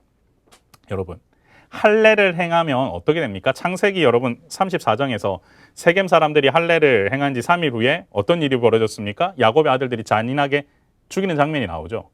움직일 수가 없습니다. 지금 뭐 해야 되냐면 여리고까지 3.2km밖에 안 남았는데 이제 조금 있으면 여리고 점령하러 가야 되는데 뭐 합니까? 할례를 합니다. 사실은 전략과 전술로 보았을 때는 최악의 선택인데 그렇게 하는 이유가 뭘까요? 이 철옹성을 정복하기 위해서 왜 길갈에서 할례를 합니까? 할례는 언약 백성의 증표라는 거죠. 나의 하나님이 되심을 확인하고 이스라엘과 하나님 사이 언약이 회복되었다라는 것을 보여주기 위해서 이와 같은 일을 하는 겁니다. 그리고 6월절을 지키는 부분도 나오죠. 절기가 회복돼요. 절기의 중요성 누누이 말씀드렸죠. 내가 누구인지를 알고 누구에게 이 감사를 올릴 것인가라는 것들을 기억하게끔 하는 거죠. 하나님의 백성으로서의 정체성이 재확인된다라는 거. 그리고 이제는 만나 그치고 그 땅의 양식을 먹는 장면까지 이어집니다. 그리고요, 여호수아가 여호와의 군대 대장을 만나는 장면 5장 13절에서 15절 밑줄 그어두시고요. 이 장면을 통하여서 여호수아가 어떻게 됩니까? 제2의 모세라는 사실, 여호와 하나님께서 그곳을 어떻게 보면 주종관계를 갖다가 정확하게 또한 여호수아도 하시잖아요. 결국은 이 신을 벗는다라는 의미를 통해서 우리가 알 수 있는 거, 하나님과의 주종관계가 정확하게 인지되고 결국 이 모든 행위들 정리해보면 할례를 행하고 유월절을 지키고 여호와의 군대대장 이야기를 통해서 우리는 이스라엘 백성이 하나님의 언약 백성이 되어가는 과정 가운데 있음을 알게 된다는 거죠. 결국은 여호와 하나님과의 언약을 되새겨 나가야 된다, 지켜야 된다는 것이 키였는데 이 1장부터 5장까지의 내용이 그와 함께 구성이 되어 있습니다. 이제 6장부터는 정복하는 장면이 나옵니다. 어디를 정복합니까? 이제 여호수아서를 보시면 기본이 뭐냐면 그 가운데를 먼저 치고요. 가운데를 치고 나서 남북으로 이제 하는 장면이 나오는데 여러분 먼저 가운데 치는 장면부터 한번 보도록 하겠습니다. 자, 중앙 가나안 정복 장면입니다. 여호수아는요, 가나안 땅의 남북을 분할하는 전략을 선택해서는 어떻게 보면 남쪽의 아모리 족속과 북쪽의 가나안 족속까지를 어떻게 보면 정복하려고 하죠. 두 세력을 갈라놓고 먼저 이렇게 어떻게 보면 연합 전선이 되는 것을 막기 위해서 이와 같은 것을 하기 위해서는 가나안의 중앙고지를 정복해야 했다. 이 부분 먼저 기억하시면 좋겠고요. 여리고성을 정복하는 데 있어서 6장 나팔을 분 것을 제외하고는 비군사적인 행동을 했을 뿐이다. 여리고성의 승리는 전적으로 하나님의 승리였다. 왜 그러냐면 여기 보시면 6장 3절 4절 여러분 메모를 해놓으세요. 3절 4절 5절까지 보시면 여리고성을 한 바퀴씩 돌고 제7일에는 뭐합니까? 7바퀴를 돌았습니다. 그러고 나서 양강나팔을 불자 어떻게 됩니까? 백성들이 함성을 지르고 성은 무너지죠. 이스라엘 백성이 한 거는 총을 쏘고 활을 쏘고 그리고 칼로 뭔가 한 게 아니라 그냥 돌았습니다. 그냥 하나님께서 하시고자 하는 방법대로 했을 뿐입니다. 결국은 그들은 보시면 40년간 그들이 변한 것은 거의 없어 보이고 어떻게 보면 오합지졸에 가깝습니다. 그럼에도 불구하고 열세에 처해져 있었지만 원시적인 무기 그리고 지도력이 검증되지 않은 미심적인 새로운 지도자 그리고 지루한 행진을 하라는 하나님의 받은 명령뿐이었음에도 불구하고 그들은 여리고성을 정복을 통해서 어떻게 보면 그들은 하나님을 의지할 때 이것이 가능하다는 사실을 깨닫게 되죠. 여리고는요, 여호와를 위해 구별된 것을 제외하고는 물건은 말할 것도 없이 사람과 동물의 생명까지도 모두 완전히 몰살시켜야 했습니다. 6장 17절에서 18절 여기는 밑줄을 그어두십시오. 모든 것은 여호와께 온전히 바치되 너희는 온전히 바칠 그 바친 것 중에 어떤 것이든 취하여 너희가 이스라엘 진영으로 바치는 것이 되게 하여 고통을 당하게 되지 아니하도록 오직 너희는 그 바친 물건에 손대지 말라. 너희는 그것을 손대지 말고 모든 것은 다 없애라. 여기서는 전멸시켜라. 이게 핵심이었어요. 그런데 여기 보십시오.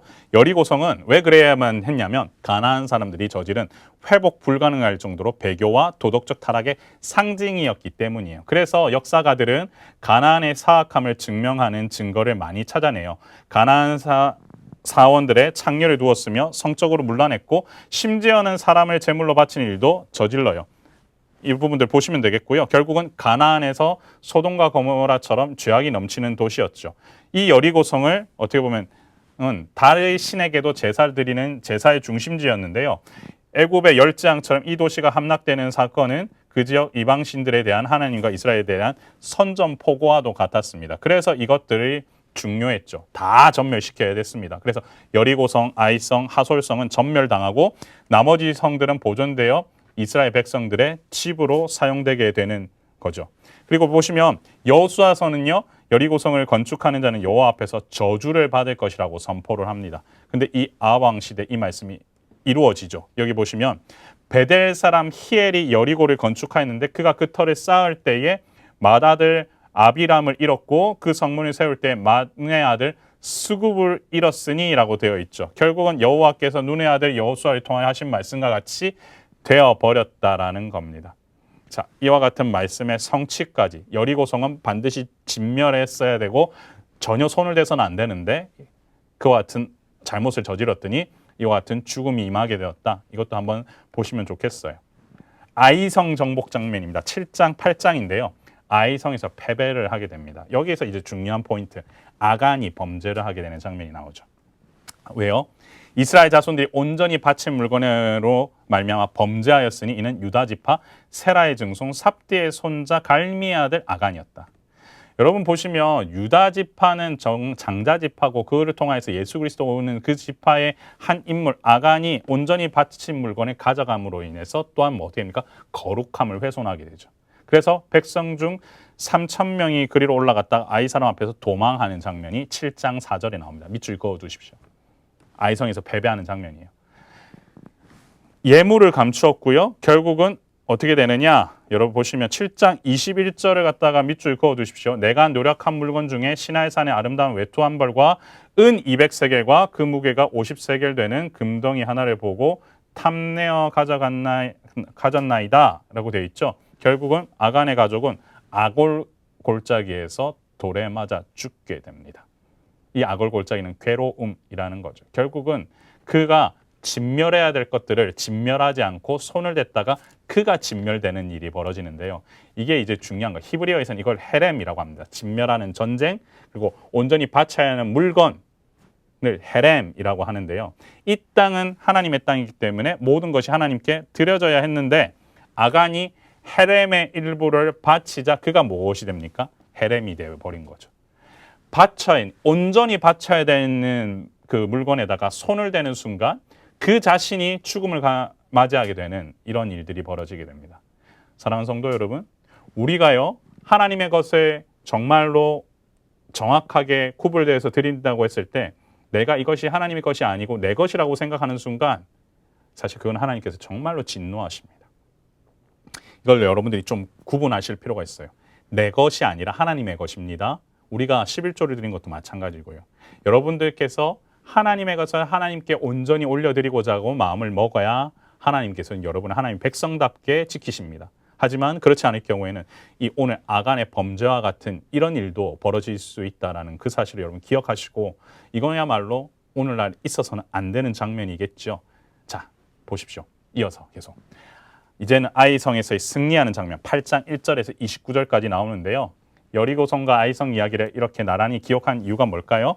이스라엘 백성이 하나님께서 순종하고 그분을 신뢰하면은 아무리 큰 어려움에도 능히 극복할 수 있지만 자신의 뜻을 고집하면은 목이 곧은 백성이라고 하는 어떻게 보면은 그런 모습으로 사소한 문제도 걸려 넘어지게 된다라는 거죠. 그래서 그 승리의 결과로 이스라엘이 하나님을 예배하게 되는 거 8장 30절, 31절 밑줄 그어 두시고요. 그 다음에 8장 32절에서 35절도 같이 밑줄을 그어 두십시오. 그래서 이스라엘이 언약을 다시 한 번 더 갱신하게 되는 장면이 나옵니다. 그래서 모세의 율법책에 기록된 축복과 저주의 말씀을 낭독함으로 인해서 언약이 다시 한 번 더 갱신하게 되죠. 사랑하는 성도 여러분, 전투와 전쟁 차이를 아십니까? 어떻게 보면 전쟁은 대규모 어떻게 보면 더 큰 그 전투들이 합쳐서 전쟁을 어떻게 보면 이룬다고 보시면 되는데요. 여러분 그리스도인은요 전투에서는 패하더라도요 전쟁에서는 승리합니다. 이스라엘이 아이성 전투에서는 패했지만 가나안 정복 전쟁에 승리해요. 왜냐고요? 영적 전쟁의 승패에는 이미 결정되어 있어요. 우리 대장 대신 주님께서 이기고 승리하셨기 때문에 전쟁은 결국에는 주님 뒤를 따라가면 승리하게 돼 있는 겁니다. 그런데 중요한 거, 영적 전쟁을 치른 자라면 수많은 전투를 통해서 계속 어떻게 되죠? 자신의 전투력이 강화되고 있음을 알아야 합니다. 이게 무슨 말이냐? 내가 주님 앞에 얼마만큼 더 믿음을 보여야 하고 순종해야 되는지를 갖다가 여러분들 스스로가 계속해서 깨달아 아셔야 한다는 거예요. 그 훈련을 통해서 그릇을 키우셔야 된다는 겁니다. 내가 이 그릇이 온전히 커지지 않으면은요 감당을 하지 못하게 돼서 주님 온전히 섬기지 못하고 믿지 못하게 돼요. 그래서 여러분 전쟁의 주관자이신 하나님 앞에 모든 것을 맡기시고 그리고 그걸 통하여서 하나님께서 어떻게 인도하실지를 경험하는 것들을 여러분 항상 기억하셔야겠습니다. 그리고 이제 그다음 남부 가나안 정복 장면 나오죠. 기브온 사람들과 조약을 맺는 장면이 나옵니다. 기브온 사람들은요 그러니까 원방에서 멀리서 온 타국인처럼 행사하면서 이스라엘과 조약을 체결을 하거든요. 그런데 문제는 족장들이 하나님께 뜻을 묻지 않았다라고 하는 게 9장 14절에 나와요. 이건 사실 잘못한 거예요. 하나님께 뜻을 물었으면 판단을 정확하게 했을 거예요. 근데 스스로 자의적인 판단을 하게 되죠. 기브온 사람들은 완전히 진멸해야 할 가나안 7족속 중에서 히위 족속이었거든요. 근데 결국 그 기브온 사람들은 이스라엘 백성들을 위해서 나무 패고 물기는 종이 되는데 여러분 여기서도 우리가 기억해야 될 것은 하나님께 뜻을 묻는 장면 이거는 중요하다는 거 여러분들 표시해 두시고 성경 구절은 성경책에다 밑줄을 그어 두십시오. 10장에서는요 아모리 사람들을 정복합니다. 아모리 사람들이 기브온을 공격을 해요. 그런데 기브온 사람들이 여호수아에게 도움을 요청하죠. 그래서 여호수아는 여호와의 전쟁을 치르는데 여기서 중요한 거 아모리 족속이 누가 어떤 방식으로 이들이 전멸하느냐 5왕을 우박으로 치시는 장면이 나옵니다. 이게 기가 막히죠. 여러분 10장 11절 밑줄 그어두시고요. 그로 인해서 어떤 일이 벌어지냐면 태양과 달을 멈추게 하는 전투. 여러분 이거는 저희가 신대원 시험 볼 때도 이 부분은 되게 좀 잘 보는 장면인데요. 여러분 밑줄을 그어두시면서 결국은 이 태양이 멈추고 달을 멈추게 하신 이가 누구십니까? 여호와 하나님이시라는 거. 여러분 이 모든 전쟁의 주관자가 누구시라는 거예요? 여호와 하나님이시라는 거. 그걸 기억하시면서 가야 된다는 겁니다. 그리고 북부 가나안 정복으로 11장부터는 이어지게 됩니다. 하솔 왕 야빈이 이끄는 가나안 동맹국들을 정복을 하죠. 그래서 이 왕들이 이스라엘과 싸우려고 메론 물과 함께 진쳤는데 하나님께서는 내일 이맘때 무장된 수많은 군대를 격파하시고 도살하시겠다고 하십니다. 다른 요사된 성읍들도 격파를 당하고 하솔도 불태워지고 여러 성읍들이 약탈당하게 된다. 이 부분들 여러분들 보시면 되겠고요. 그래서 이제 가나안 정복이 요약이 됩니다. 그래서 11장 11절에서 12장 24절까지 보시면 정복된 영토가 요약이 되고요. 요 구절 11장 22절 23절에 밑줄을 그어 놓으십시오. 그 땅에 전쟁이 그쳤더라. 그리고 정복된 왕들이 요약이 되죠. 모세가 정복한 왕들 12장 1절에서 6절 요당 동편에서 2명의 왕을 무찌르죠. 바산하고 아모리 왕 시온 그리고 여호수아가 정복한 왕들이 나오고 24절에다가 밑줄을 그어 두십시오. 24절에다 밑줄 그어 주시고 요단강을 건넌 후 31명의 왕을 무찔렀다. 결국은 뭡니까? 우리는 이 사실을 통해서 여리고성 전투와 아이성 전투를 통해서 언약궤의 말씀을 앞세워 순종해서 싸우는 전쟁 가운데 하나님께서 승리하게 하시고 하나님 것을 취하려고 하다가는 잘못하다가는 헤렘이 된다는 그 사실까지 기억하시면 좋겠고 이 모든 것을 이끌어 가시는 분, 전쟁의 주관자는 누구시다? 여호와 하나님이시다 라는 사실을 기억하셔야 됩니다. 이어서 13장에서 24장까지는 이제 정착하는 장면이 나오게 되겠죠. 아직 정복해야 할 지역들이라고 하면서 나옵니다. 여호수아는요 13장 6절 밑줄 그어두십시오. 이거 되게 중요합니다. 하나님의 명령대로 아직 정복되지 않은 땅에 대해서 분배를 합니다. 무슨 말입니까? 결국은 하나님께서 이 땅도 주실 것이라는 거죠. 근데 이제 이걸 보다 보면 어떻게 아직 정복을 안 줄 수가 있지 이런 생각을 하게 되는데 이게 이제 우리 생각입니다. 인간의 나약한 생각이죠. 하나님께서 전쟁의 주관자시라는 것을 율법의 순종에서 믿고 가면 이 땅도 주게 된다고 이미 약속을 하셨잖아요. 그렇기 때문에 여러분들이 기억하셔야 될 거예요. 하나님께서 아브라함에게 약속하셨던 그날에 여호와께서 아브라함과 더불어 언약을 이루시고 이 땅을 애굽 강에서부터 큰 강의 유브라데까지 주겠다는 그 말씀을 성취하신다고 하셨다면 우리는 그걸 믿고 그걸 갖다 그냥 보고 가면 되죠. 근데 이것들을 우리는 앞으로도 계속 시험 받게 될 겁니다. 율법에 순종하면 그냥 이기는데 그걸 못하는 거죠. 그래서 우리가 이걸 극복해 나가는 훈련도 필요하지 않을까 생각합니다. 말씀에 순종하십시오. 하나님께서 하십니다. 우리는 하나님의 주권 역사 가운데 인간의 책임으로서 우리는 믿고 따라가면 된다라는 그 사실 기억하셨으면 좋겠습니다.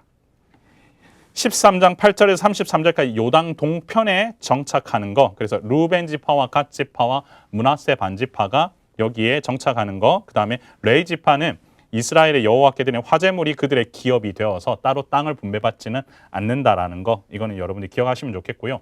요단 서편에 정착하는 장면이 14장부터 19장까지 나오는데 여기서 보면 길갈에서 땅 분배를 해요. 14장에서 17장. 근데 여러분 보면 여기서 지파의 경계를 위해서 제비뽑기를 하게 됩니다. 힘겨루기가 아니고요. 하나님의 신적인 간섭을 믿었기 때문에 이와 같은 일을 하는 거죠.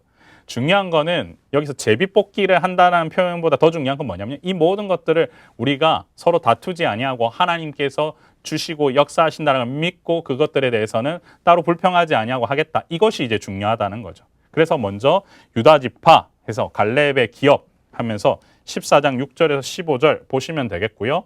갈렙이 기업으로 분배받은 헤브론은 아브라함과 사라, 이삭과 리브가 야곱과 레아가 묻힌 곳으로 유다 지파의 왕으로 세움을 받는 곳이 앞으로는 되죠. 중요한 부분을 갈렙이 먼저 받게 됩니다. 갈렙 아시잖아요. 믿음으로 이 땅, 이 산지를 내게 주소서라고 했더니 하나님께서 그에게 이와 같은 축복을 내리시죠. 15장에서는 나머지 유다 지파의 기업들이 또한 분배받게 되고요. 16장 에브라임 지파, 17장 므낫세 지파 이렇게 어떻게 보면 경계 묘사가 불분명한 데다가 어떻게 보면 요셉의 땅 분배 이야기가 16장과 17장에서 나오게 돼요. 그런데 중요한 거는 에브라임 자손이요. 강성한 후에도 가나안인들을 쫓아내질 않아요. 노역하는 종을 만들 정도로 힘이 있었다면 얼마든지 쫓아낼 수 있는데 여기에도 무엇이 있느냐? 하나님 앞에 온전히 순종하지 않는 부분들이 있다라는 거예요. 여러분 이건 좀 기억을 하셨으면 좋겠어요. 그리고 16장 1절부터 4절까지는 이와 같은 구조로 되어 있다. 여러분 보시면 되겠습니다. 요셉의 자손의 기업의 경계 묘사, 에브라임의 땅, 므낫세 땅, 요셉 자손의 불평.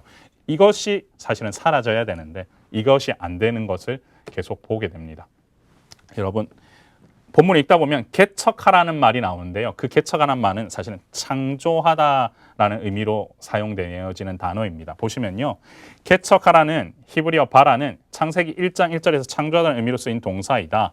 그런데 여호수아가 에브라임 지파에게 가나안 족속의 살림의 창조적 행위로 바꾸어 사람이 거주할 수 있는 공간과 생명이 넘치는 아름다운 곳을 만들라고 요구한 것은 얼마든지 해석할 수 있다. 그런데 요셉 자손은 핑계를 대게 되죠. 여러분, 제가 개혁주의 신학적 관점을 보면서 가장 강조했던 게 뭡니까? 하나님의 주권 역사 가운데 인간의 책임을 다해야 된다는 거죠. 하나님께서 당시에 일하셨던 것도 이겁니다. 창조를 하면서 개척을 해나가는 걸 하나님은 그들에게 원하셨어요. 그런데 그들이 그것을 온전히 행하지 아니하죠. 이것은 인간의 책임을 다하지 아니한 겁니다. 우리에게 주시고자 했던 땅이 그곳이라 그러면 우리는 뭐 해야 합니까? 그곳에 가서 우리는 개척을 하고 창조하는 마음으로 그곳을 개간을 해야 될 그런 용기와 믿음이 필요합니다. 믿음은 어떻게 하느냐? 내 마음속에 하나님 앞에 순종으로부터 시작되기 때문에 이 개척하다라는 이 단어까지 주는 이 메시지도 여러분들 좀 같이 기억을 하셨으면 좋겠습니다. 실로에서의 땅 분배는 18장, 19장이고요. 지파 경계를 새로 정하는 새로운 방법들 이거는 한번 보시면 좋겠습니다. 18장 4절, 6절 여러분 밑줄 그으시면 좋겠는데요. 여기서 중요한 포인트는 뭐냐면 아직 기업의 분배를 받지 못한 지파가 몇 지파다? 7지파가 있었는데 실로에서 여호수아가 각 지파의 3명을 선정해서 그 땅에 두루 다니면서 그들의 기업에 따라 그 땅을 그려서 가지고 오면 7 부분을 나눠서 제비를 뽑게 하는 그 장면이 나옵니다. 그래서요. 베냐민 지파, 시므온 지파, 그 다음에 스불론 지파, 이사갈 지파, 아셀 지파, 납달리 지파, 단 지파를 대상으로 이와 같이 행하게 되죠. 그림은 여러분들이 좀 참고를 하시면 좋을 것 같습니다. 그리고 나서 여호수아의 기업을 받는 장면이 나오죠. 모든 땅 분배가 마치고 이제 여호수아가 땅 분배를 받게 됩니다. 결국은 뭐냐면 참 이게 의미가 있는데요. 내레이터가 이스라엘 자손들의 땅 분배를 받는 이야기 나누면서 갈렙의 기업으로 시작해서 여호수아의 기업으로 끝내는 것은 너무나 감동적이고 은혜롭죠. 여호수아 갈렙이 누굽니까? 10명의 정탐꾼들과는 달리 가나안을 정복하고자 외쳤던 믿음의 용사 아닙니까? 이런 자들에게 약속의 땅 영원한 기업을 얻을 수 있으면 여호수아의 역사서에는 우리에게 지금도 보여주고 있어요. 처음과 마무리를 갈렙과 여호수아로 하게 하시는 하나님, 할렐루야. 앞으로도 이런 믿음을 통해서 우리가 이와 같은 어떻게 보면 시와 종을 마무리할 수 있는 그런 우리의 역사적 사명을 띠는 일꾼이 되기를 소망해 봅니다. 그리고 나서 신앙 공동체의 정착 이어지죠. 20장, 22장까지입니다. 또 도피성 나옵니다. 도피성 지금 너무 많이 설명을 드려서 여러분들 넘어갈게요. 납달리 게데스, 가나안 지경의 헤브론과 세겜, 요단 동평의 베셀, 길갈 라목, 골란. 그래서 대제사장의 죽음이 일종의 대속적 효과를 내었을 가능성이 더 크다는 학자들의 의견이 있다.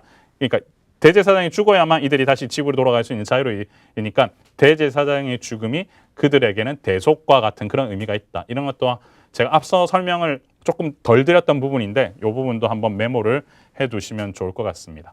레위인의 성읍들은 21장 1절에서 42절까지인데요. 전체 48개 성읍이 흩어져 살았죠. 땅 대신 48개 성읍과 가축이 풀을 뜯을 수 있는 주변의 들을 제공을 받게 됩니다. 그래서 고핫 자손, 게르손 자손, 무라리 자손에 관련된 얘기가 나오고요. 이스라엘이 정착을 완료하게 됩니다.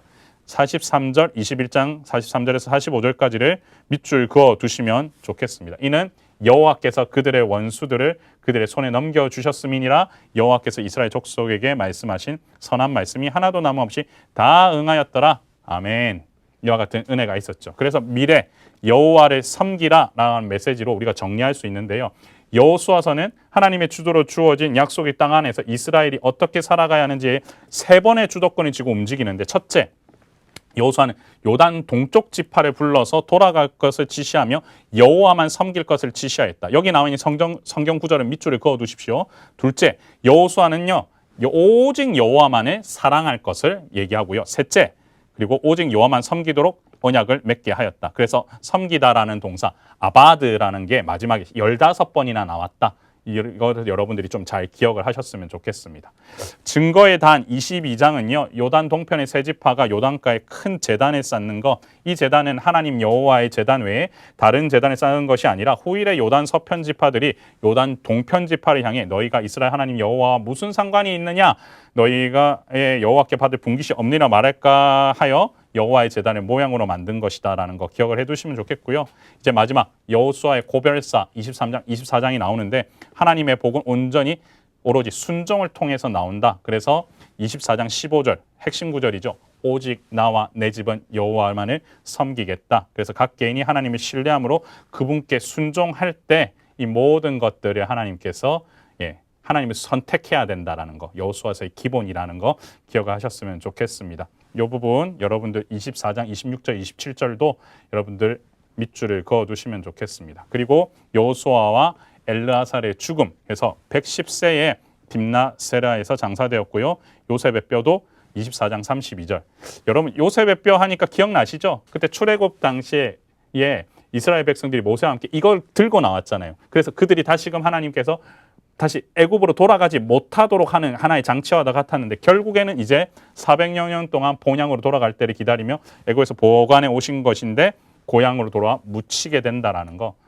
그러니까 이 언약의 말씀이 단순히 1, 2년 이후에 성취되는 것이 아니라 어떻게 보면 400년이라고 하는 엄청난 시간을 통해서 성취되는 것을 여러분은 보았다면 여러분들이 앞으로 하나님께서 말씀을 어떻게 성취해 가실지 나에 대해서 온전히 끝나지 않을지는 모르겠지만 하나님의 언약은 성실하게 신실하게 이루어진다라는 그 사실을 믿고 따라가시면 좋겠습니다. 여호수아서를 오늘 나에게 주신 이유가 뭘까요? 첫 번째, 눈앞에 여리고성을 무너뜨릴 수 있는 유일한 무기는 하나님께 순종하는 길이다라는 겁니다. 여러분, 우리가요 너무 허술해 보이고 그럴지 몰라도 하나님 앞에 순종하면 우리가 무조건 성취할 수 있다는 그 믿음, 여러분 기억을 하셨으면 좋겠습니다. 이스라엘은요 가나안을 정복하는 문제든지 정착하는 문제 모든 것을 순종함으로 풀어갔어요. 그래서 아시죠? 할례를 행했던 장면, 여리고성을 앞에 두고 할례를 했던 거, 그 다음에 나팔을 불면서 비군사적인 행동으로 거기를 지원하려고 했던 거, 그리고 유월절 지키는 이런 부분들이 결국은 모든 것이 하나님의 방법으로 이것을 내가 취하겠다라는 거잖아요. 그리고 전쟁은 누구께 속한 거라고요? 여호와께 속한 것이다. 전쟁은 하나님께 속한 것이다. 이걸 또한 기억을 하셨으면 좋겠고요. 마지막으로 구원의 은혜를 기억하실 수 있으면 좋겠습니다. 그래서요, 하나님 강한 손과 편팔로 구원해 주시는 은혜를 기억하는 자가 되게 하여 주옵소서. 전쟁은 하나님께 속해 있습니다. 모든 것은 하나님께서 원하시는 방법대로 내가 이 땅을 차지하기를 소원합니다. 주님 역사하여 주옵소서. 이렇게 간절한 마음으로 기도하시고, 그리고 이번 한 주간에도 이런 마음으로 살아가신다면 여러분, 지금 살고 있는 이 시대가 어렵다고 할지라도 하나님께서 반드시 여러분 전쟁 가운데 주관자가 되셔서 여러분에게 반드시 승리를 주실 것입니다. 단순히 지금 내가 당장 일어나지 않는다고 해서 좌절하지 마시고 언약은 반드시 성취되는구나 라는 그 사실을 기억하시면서 살아가시는 여러분 되시면 좋겠습니다. 제가 기도하고 마치겠습니다. 존귀하신 하나님 아버지, 감사합니다. 오늘 신명기와 여호수아서를 함께 우리가 보면서 주님께서 어떻게 이스라엘 백성들을 향해 메시지를 주시고 인도하길 원하시는지를 알게 되었습니다. 주님, 오늘 우리의 주신 말씀을 가지고 우리가 고백할 것은 주의 말씀 가운데 온전히 순종하면서 살아가길 소원합니다. 그리고 모든 승리에 관련된 모든 부분은 하나님께 맡기겠습니다. 주님 역사하여 주시고 우리와 동행하여 주옵소서. 감사드리며 우리의 생명 되시고 소망 되신 예수 그리스도의 이름으로 간절히 기도드리옵나이다. 아멘.